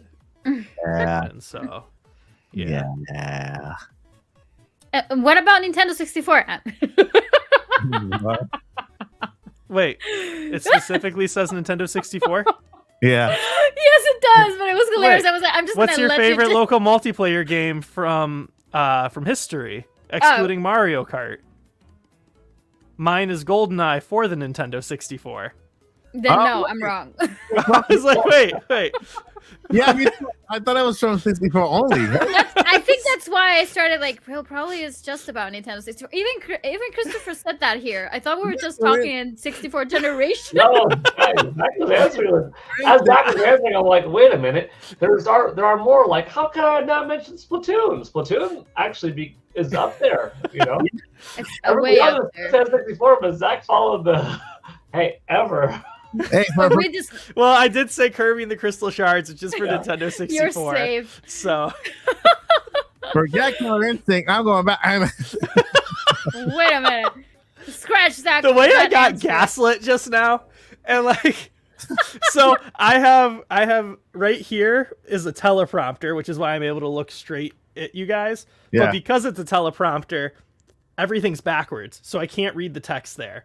And so then here is the actual YouTube video on my monitor, which I don't want to use too much internet since I'm streaming with you guys, and I don't want to get all buggy and slow. And so I have it set at 144p. So like the question is literally just like a green blur. And so I was just like, wait, what does it say? I felt so exposed for like 2.5 seconds. No, but you actually did the other. You correctly. You did the opposite. Christopher, yes, another question for the panel. What do you think is for the next piece of hardware Nintendo will release? I'm thinking a toaster called Toasto. Toastio. A Toastio. Nintentoast. Nintentoast. First of all, let's keep in mind that Nintendo was not making video game consoles specifically when they first started, and they did had a bunch of pieces of hardware for a lot of things. Like even if you go and watch the Nintendo Museum showcase, and there's a bunch of creators that got the opportunity to fly all the way to Japan for the preview and all of that, you will see that Nintendo, in terms of the history of the company, they have worked on many hardware pieces that are not specifically video games or consoles. So I see that happening. Like I see Nintendo releasing other pieces of hardware, not just a console. But I don't know what you think. What do you think, Paul or Zach? What's going on? Was that you talking? Okay. I'm just getting something because I know what Nintendo's releasing next, but I got to give you some visual cues here of what Nintendo's releasing. So, I think it has to be the Switch 2, because I don't know if anyone has seen. Wow. I don't know if anyone has seen the meme, but the whole reason they released Alarmo was to keep up the pattern. And so you had the Nintendo 64, which was a success. And then you had the GameCube, which was, a commercial failure, so to speak. And then you had the Wii, which was a massive success. And then you had the Wii U, which was a massive failure. And then you had the Switch, which was a massive success. And so if Switch 2 would have came out next, it would have been a massive failure. So that's why they released Alarmo. So that'll be the next massive failure. So Switch 2 can be a massive success. Listen. So if they release something else, that means Switch 2 is then going to be on track to be a failure. Okay. But Paul, you're our numbers guy. Is it really a failure? Or is it too early to know for the Alarmo? Yeah, it's too early to know. Early. Well, I get what Zach's saying because of the joke, the meme, the bump. But no, Alarmo's. I mean, I don't have numbers yet, but it's selling out. Oh yeah, selling out. Everything I want one. sells out initially. Wii U was sold out in the beginning. For first 6 weeks, it looked pretty solid. So every new piece. That was the total sales. A lot of them were, man. That's gotta be. I haven't done the ratio, but probably that's one of the highest, best, in some cases, worst ratio splits of what percent of the console's lifetime sales were sold in the first 6 weeks. Probably Wii U takes that record. Probably like 370,000 out of 13.5 million. Like, what's that split? You know what I mean? Like, probably Nintendo's Wii U has the highest ever. It's gotta be. It's gotta be. But the other question. So no, Alarmo, it's doing well. I mean, it's selling out and it's getting restocked and selling out, and it's a fun device. I mean, I've been enjoying it. But what's the other question? Oh, what's the next Nintendo device that's going to be released that's not Nintendo Switch 2? Like, what other kind of quirky contraption? A Nintendo microwave, say no, listen. Nintendo microwave. My answer is oh, here you go. It's a Nintendo music player, and this is the only way you could play Nintendo's totally licensed soundtracks, and it'll be an Apple Echo-like device or a Google Home-like Nest device, but it'll be distinctly Nintendo. It'll have its own little screen. It will come with a boatload of songs from different generations. You could download directly to it by the internet, but not through Apple Music, not through YouTube buying any kind of thing. This is how you'll have your Nintendo music that everybody wants Nintendo to unlock, and it'll be through this device, and it will be called the Nintendo Alarmo. Player. It already exists. Alarmo plays music in the background. So they only have to do Alarmo is software. Alarmo is connected to the internet. You know what Alarmo is going to do?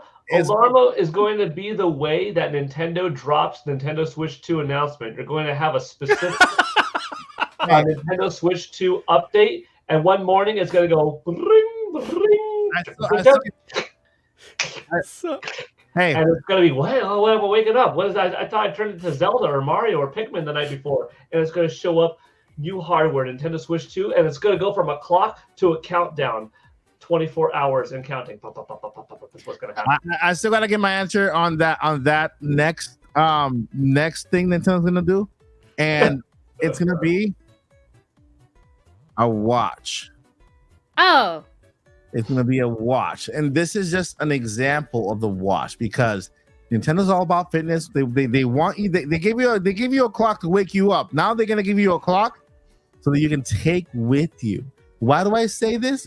Because the patent for this clock that just came out, I discovered it 2 years ago, by the way.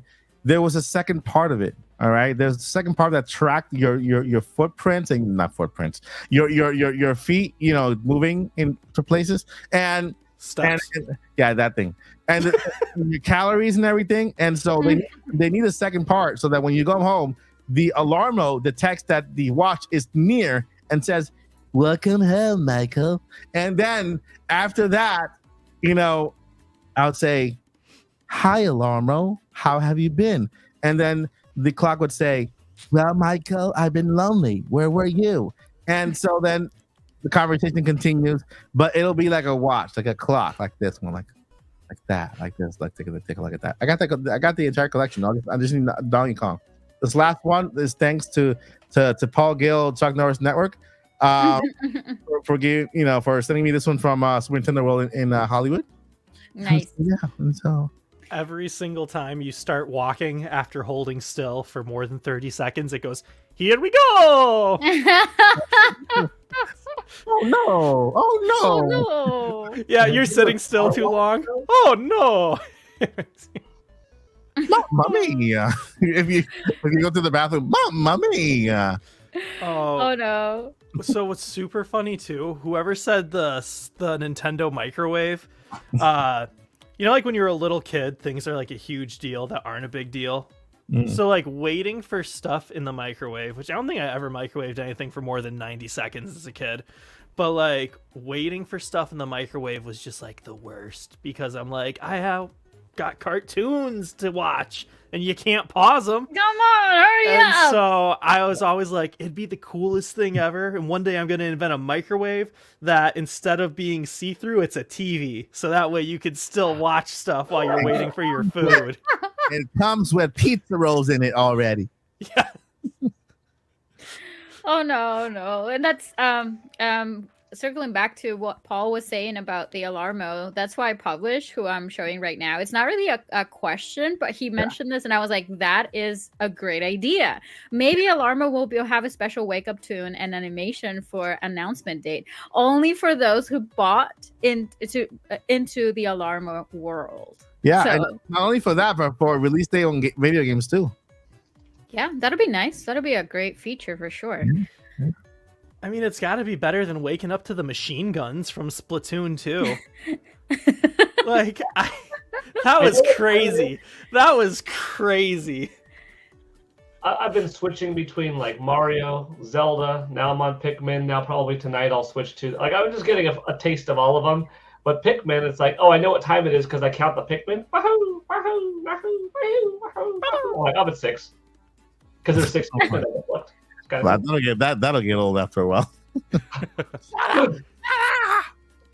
The reason why I want it is because of Breath of the Wild, and day one, someone created like an art, fun art about Link, sleeping in the Shrine of Resurrection, and then Zelda appearing on the Alarmo saying, "Open your eyes." And then the second image was a guardian charging at Link, and then piano intensifies. And then I saw that that's actually a thing, isn't it? Yeah. You have not tried Breath of the Wild already, Paul? Yeah, I did. The Alarmo. And we hear the. I've had Zelda wake me up. I've had the Guardians getting intense. I've had Great Fairies. Oh, the Great Fairies, and they say that it sounds very weird, right? Like it's something. Is that real? Is that part of it? Yeah. That's what he's saying. Yeah. Yeah. You have to record it and share it with us. Yes, please. Let's do that.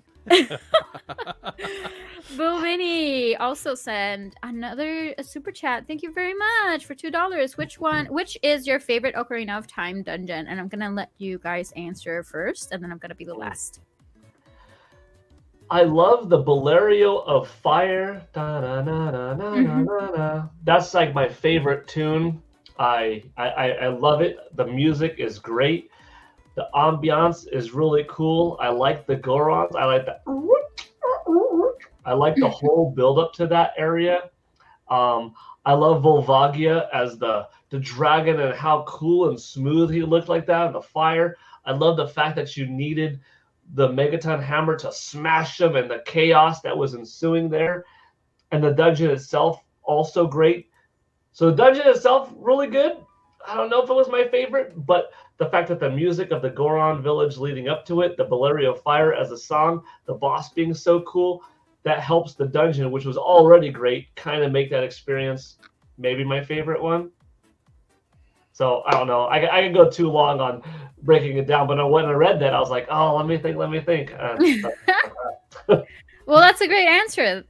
Mike, you have not finished the game yet. I've been in dungeons before. I've been in there. Which ones so far? What I'm currently in, the one I'm currently stuck in, that's my least favorite one. The Forest Temple is the first temple, by the way. Oh yeah, the Forest Temple. That's not It's the first one. I've already been into the whale's mouth for some reason, and then did all that. But those are not they're dungeons, but they're not temples. But yeah, like dungeons. They're very small compared to the temples, I think. But dungeons, right? Dungeons, right? Okay, so it's your least favorite, but which one was your favorite of the three, and not the Forest Temple? Whatever the last one is, because when I get there, I'll Oh, you're stuck in the Forest Temple.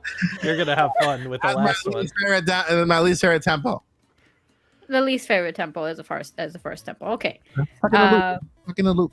But did you, out of the three, like the stones that could carry going into the Deku Tree or going into Dodongo's Cavern and then Jabu Jabu's Belly, any of those that you prefer? That's what it's called, Jabu's Belly, right? The whale, the ugly whale. Well, with the big eyes and aesthetically challenged. Yep. Make her return in Echoes of Wisdom. Yeah, she's back actually. Well, the whale. Yep. Oh, that's right. That ugly whale is back in Echoes. That is Jabu Jabu. It's even uglier in Echoes of Wisdom. But it's the Lord Jabu Jabu. But anyways, so do you have any favorite between the three that you played? Do you remember? Talking to me? Yes. Jabu Jabu.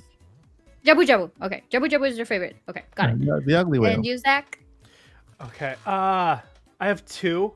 One of them is just for nostalgia reasons. The other one's for fun. I gotta go with the Deku Tree for the first one, just because like that's when you're really getting into it, you know. I'll change mine to Deku Tree.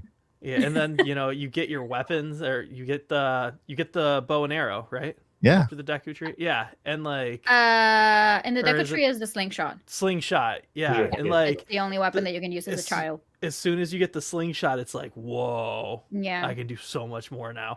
But no, the most fun one for me has got to be the water temple. Oh, everybody's gonna hate you. Yeah, I've always loved the water temple. People complain about it. It's just like hashtag get good. No, I'm just kidding. No, I agree with you. Like I don't think it's my fun. favorite, but it's a lot of fun. Once you learn the patterns and how to play it, it's very fun. But yeah, it's the least favorite within the Zelda community. You're playing the 3D version, right, Mike? Yep, I am. Okay, then you should be good because they kind of fixed it. They fixed it, so it's gonna be a lot easier for you to navigate. In the 64, though, it's a complete mess. Like if you don't know where to find the keys, you're just completely stuck and forever. Like, yeah, it's hard for you to find the actual keys. But yeah, Water Temple, good. Okay, even and the mini boss is one of the greatest, actually. Yeah, so good. Yeah. Yep. Nice. I'm gonna go with the Shadow Temple. Shadow Temple has always been my favorite because I have this very dark side in a way that I really like. Like I grew up with Nightmare Before Christmas, so I like creepy things sometimes. So that earring, I like that the whole build up that they have, like that Link needs to fight against very terrifying monsters and going into very eerie plays and getting all the puzzles, and you feel the dread throughout the entire, and not just with the temple itself, but also with the well and going into the dungeon in the well and your young Link and stuff like that. I just love the whole scenery, and I think that when everything is happening as well, there is this scene that really it was very impressive for me the first time when I saw it, and that was when Sheik protects Link when the shadow approached him. I mean, the other way around. Link protects Sheik, and then he pretty much had a very hard time with the shadow within the Shadow Temple. He literally gets beaten just by protecting Sheik, right? So I really like that because that wasn't really something that you were seeing back in the day with Nintendo 64. Like the animations were very limited back in the day and stuff, but seeing the expression, Link's face and everything, and also how Sheik was kind of talking and trying to yell at him like, don't do it, like stop, that happens within less than a minute, and that was super impactful for me when I was growing up. So I was like, yeah, I really like the whole build up in the Shadow Temple. Plus Boingo Bongo is kind of a my favorite boss as well. It's very fun to be playing with him with the bow and everything. So yeah, that's my favorite one. 100%. Was terrifying when I was little. Yeah. Oh my gosh, that was traumatizing at the time. It's so funny. It's like, 4 triangles.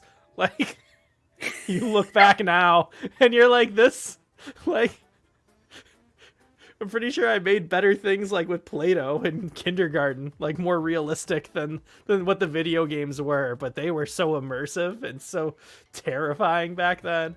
And football games would come out and be like, this is the most real thing I've ever, they can't even improve the graphics after this. And like the whole time they look like, yeah, that's what it was.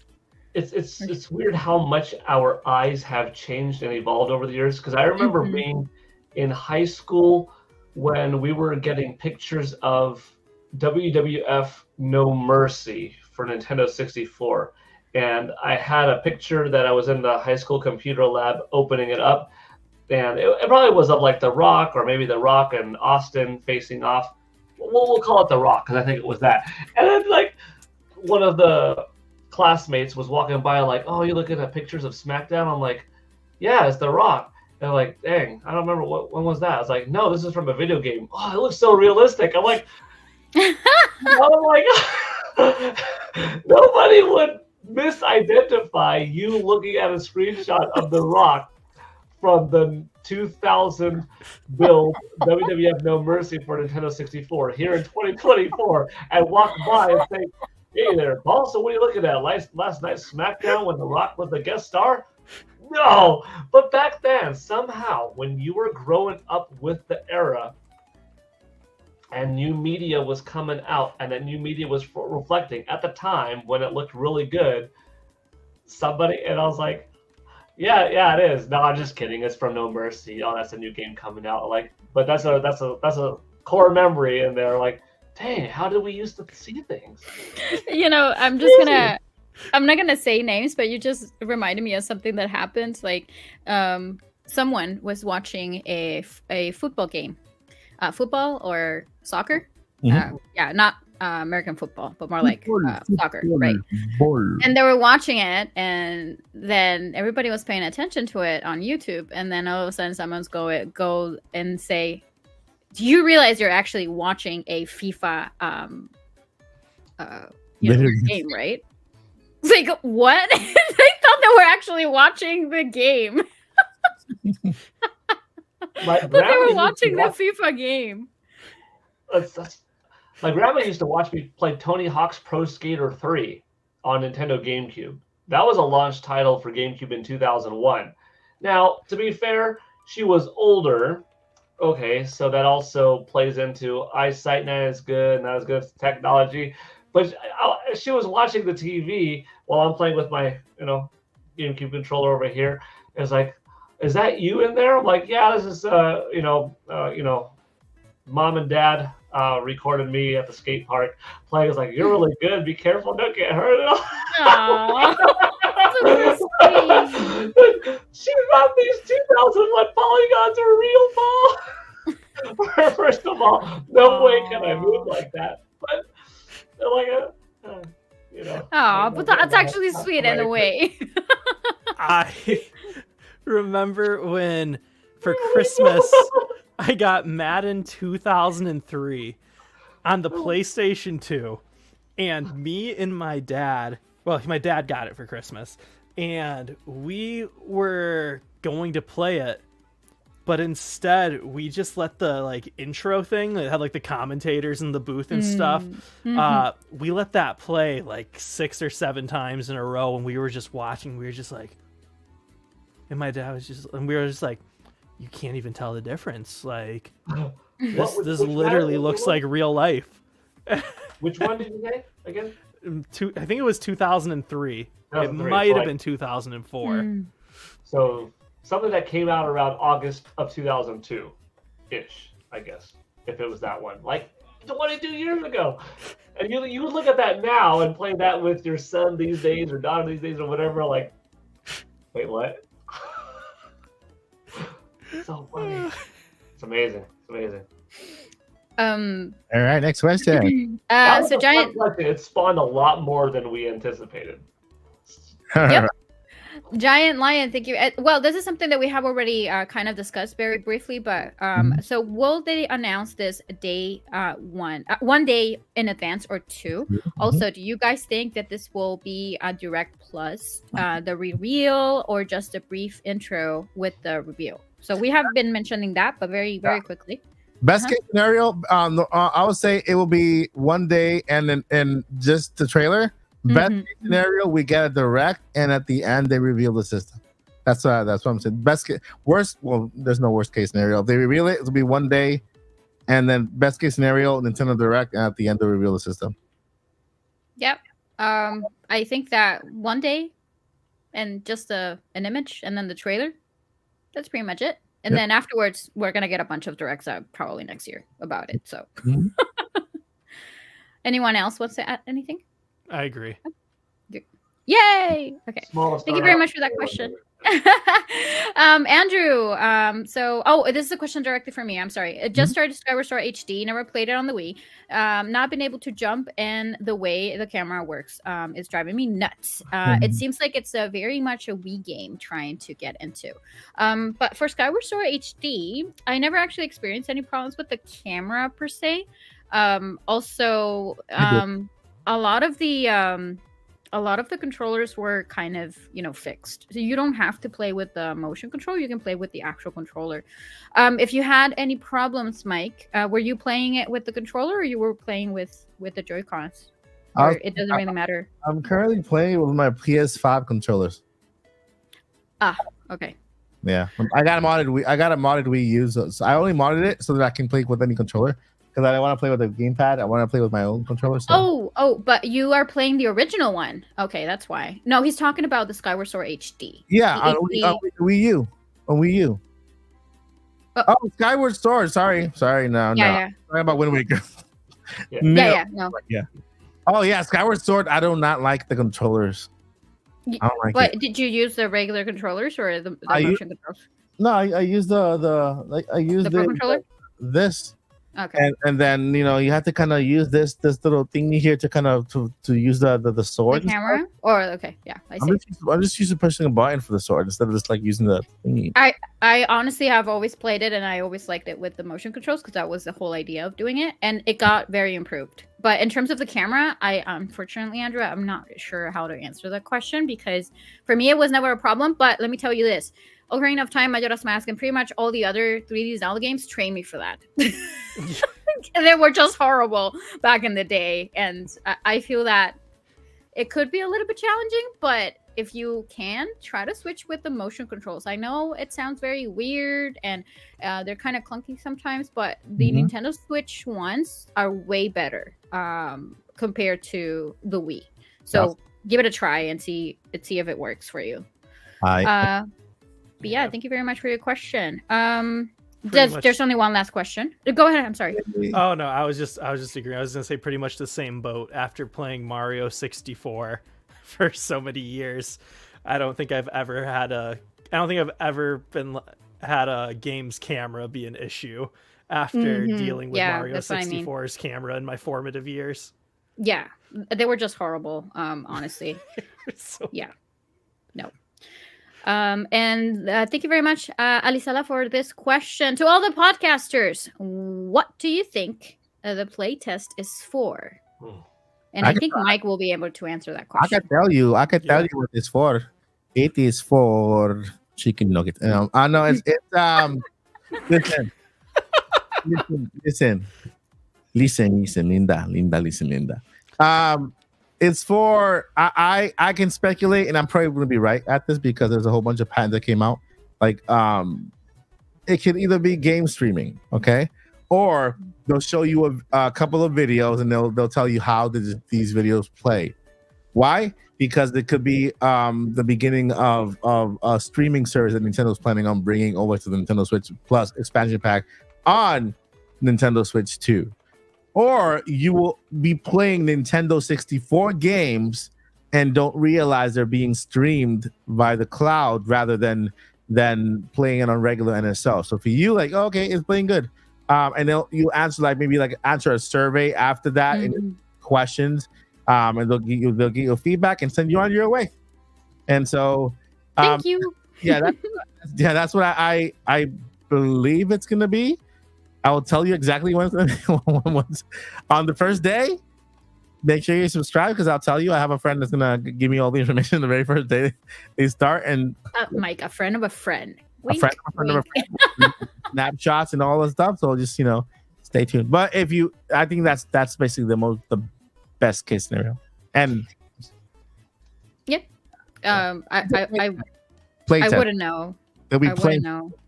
Yeah, they will be play testing something. So it's a play test. So you'll be playing a game on, and of course, I wasn't allowed because I didn't have the expansion pack with the account I tried to join with. So it has to do with expansion pack, and it's a play test. So it has to be, they're not going to give anybody GameCube games. Don't worry, because that's going to leak in 2 seconds. They're going to use games that are already out there, but maybe have you download something separately and then play the game through there so that they can monitor your feedback and everything. So if they ask you to download something, whoever is part of it, you heard it here first. It was me. There you go. Got the exclusive. What do you think, Zach? I agree, but I think the important question is, do we think Nintendo, because Nintendo is making everybody agree to an NDA as part of the playtest. Yeah, that's what I heard. That's true. So it's a cute just mug. Nintendo being Nintendo, I just imagine like it's empty. 500 teenagers getting sued next week for spoiling the playtest, for breaking their NDA. Seriously, you want to ask 10,000 teenagers to keep a secret? It's not gonna happen. No. But I also believe it's gonna be something very quick, like you said. Like, thank you and be on your way. And also, they're gonna be very careful not to give away too much. Like, they just want the input. Yeah, they want the data. Yeah. Oh, they just made us play N64 games, but there's something behind that. So yeah, exactly. I do agree. Yeah. Nothing what it is could be too big, because they wouldn't make it 10,000 people when they know someone's going to leak it. But it can't be nothing that's not too cool. Otherwise, they wouldn't have this, and they would just be doing it internally amongst their own team of a couple thousand employees. Yeah, yeah. The best way to do it is have them if they're testing a streaming service or game streaming. Just give them games they've been playing already that are already out via the cloud, so that they're not they think they're playing games that are NSO. Oh well, we're playing NSO games from Nintendo 64, but using a different app. Why is that? Yep, I agree. And there's one last question that popped in from Boo Mini. Question for the panel: could there be a podcast in the future where you guys do a deep dive into each Zelda game and the story of your own interpretations of what took place, etc.? I think so. Yes, I want to say yes. I'm gonna say yes, of course. As soon as I finish playing all those other games, I'm gonna say yes. I'm actually on. That's why I finished playing Echoes of Wisdom and then started with Zelda. Although I've already played that game, because I'm gonna continue with Zelda 2. Although I don't want to play that game. That sucks. And then I'm gonna continue to A Link to the Past, and then all the top-down Zeldas, and then the other ones. So hopefully when I'm done, we're gonna have that episode. It's gonna be a big episode. All right. Zach said yes. Paul also said yes. And it's going to be a lot of episodes. Automatic yes. Chuck Norris with Goguru says yes. Yep. Absolutely. We're going to have that soon, I guess. All right. And that's pretty much all of the questions. Thank you, everybody who sent their questions. All right, my friends. Thank you so much, Lily, for directing the Q&A portion. And guess what, my friends? We have reached the end of the cast. So sad, but we're only a couple of days away from Tuesday to find out whether our wildest dreams will be true, or will be like just like feeling so down and so depressed and eating cheesecake. All right, so without further ado, let me go ahead and introduce the cast that made it all possible on the Nintopics Podcast, Friday, October 18. Let's do a little headbutt. Wait, my neck. Have you seen the Saturday Night Live with Will Ferrell and the cowbell? What is love? Oh, the cowbell. Tuck.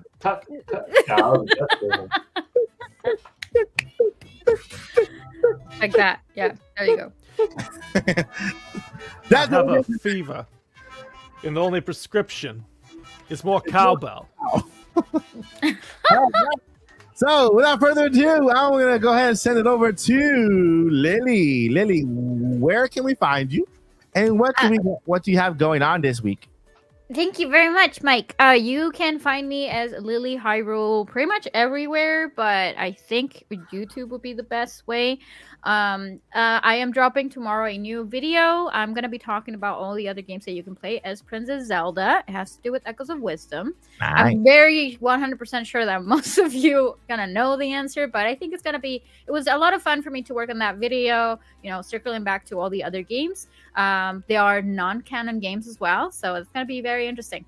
I am also going to be streaming Echoes of Wisdom tomorrow. I am going to be trying to complete 100% on the game. This is part number 1. Of course, I'm going to continue probably next week because it's going to take me several live streams for me to complete 100% on the game. Although I did complete most of the rifts and a lot of the things and, echoes and stuff like that, but I do want to get 100% on the game. Tuesday, I'll be continuing with my Zelda marathon. It's going to be... I keep confusing them. Oracle of Seasons is the one I'm playing. But yeah, if you want to tune in, that's also on Tuesday. And that's all I have for the rest of probably next week. So yeah, I hope to see you there, guys. Thank you so much. So I'm just dancing here. I'm just dancing to the tune. All right. Thank you. Copying how the Goombas rock in the Mario movie. The old one. Thank you, Lily. Over to Zach, the haircut. Attack. What do you got going on, Zach? I got a pretty busy weekend, pretty chill week, which I'm looking forward to. I'm filming a bougie baptism, which I didn't know was a thing, but I'm filming a bougie baptism tomorrow, so that'll be fun. Filming something Sunday, I forget what, and then just editing a couple movies during the week, and I'm looking forward to it. Nice. Do you have anything going on the channel? Not particularly. I've mostly been stockpiling videos. That's why we were talking about like a Zelda podcast to talk about everything. I was like, I have like 7 video essays recorded just about Ocarina of Time that are like 15 minutes each. Wait a minute, you release them at once. But yeah, so I'm mostly just stockpiling content for 2025. That's good, like a squirrel. All right. So, over to Paul, the Chuck Norris Guild Network. What's up, Paul? Where can we find you? On YouTube and on X. On YouTube, recently I put up a couple of videos. One was an unboxing video of Meta Ridley from First Four Figures. Specifically, they made the statue of Meta Ridley from Metroid Prime. So if you're interested in how does the statue look like, he's actually off to my side, and he's giant. I mean, it's the biggest statue I own. Not the heaviest, but it just takes up the most height and width because his wingspan is insane. So that's a fun unboxing video. And I did an unboxing and impressions video of Alarmo, which if you're on the fence or curious what it's like or what are my first impressions, there's a video on that on YouTube. Over on X recently, I put up Famitsu weekly sales, which I do every Thursday. And I put up something kind of unique a couple of days ago on the 16th, Wednesday. 2 clips from 2007 showing 2 very different sides of my interest. One was me in 2007 going and demoing Super Mario Galaxy at an event before the game came out. And the other video was of me doing a martial arts demonstrations, just how video games and martial arts have run parallel in my life for years. That was sort of like the 20th anniversary of me doing both, being a fan of both. So anyways, that's over on X. And yeah, that's about it for now. Nice. All right. And you can catch also, we got our Joycey J. You can follow her at DJ Joycey at Twitter. And you can talk to Joycey about anything Zelda, anything Zelda whatsoever. So shout out to Joycey. We miss you today. And so, yeah, go ahead and follow her on Twitter. If you want, go ahead and approach her with anything related to Zelda, and she'll answer you. And if you're lucky, you'll probably win this one of Joycey's famous rants. All right, so here you can catch me at the Odyssey Monday through Friday with Nintendo news. We got the podcast going here, the Nintopics podcast every Friday night. I'm about to release a new episode of the Nintopics podcast. Yes, this is the Nintopics podcast. You got that one right. The Indie Spotlight podcast. And in this Indie Spotlight podcast, I am interviewing the creator and developer of this little game called Mojito, about a little cat that's squared, and it's a really amazing platformer that I think is going to just blow people's mind away.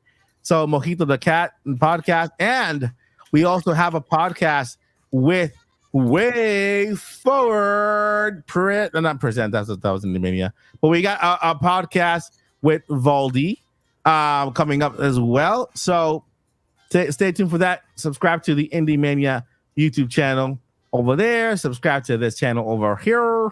And there's a lot going on. Yeah, I also have my clock. I haven't taken it out of the box because I'm upset at Nintendo for shipping it late. I will do the angriest unboxing I've ever done in the channel. It'll be an angry one. Okay? There it is. Yeah, I'm like, here's this dumb clock that I have to open because Nintendo decided to send me late. You know, it's gonna be like 3 seconds. You guys ready to unbox? There it is. Unbox. It's open. Yeah, later. All right. And there's a lot more going on. But we'll talk about it later on. With that, my friends, thank you so much for being part of today's Nintopics podcast. Hope you had a lot of fun. We will be back next Friday with more topics. If the Switch 2 is revealed, then we'll probably have the Nintopics podcast with Switch 2 from here to the launch. And then and that's basically it. All right, my friends, thank you guys so much for watching. We'll see you in the next one. But before we let you go, we got 2 things we got to let you know too. Just 2 very important things. Number 1, don't give up. Just don't do it. It's not worth giving up. We need you. Hey, you imagine if you give up today, but tomorrow is the day that you should have reached that goal that you were supposed to reach, but you gave up too soon before reaching it, and you never reached it because you gave up before. Don't do it. Don't do it. All right.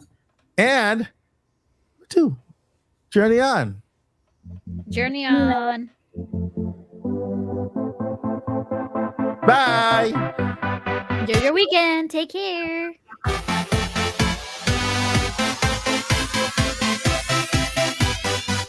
I'm gonna steal Zach's thing.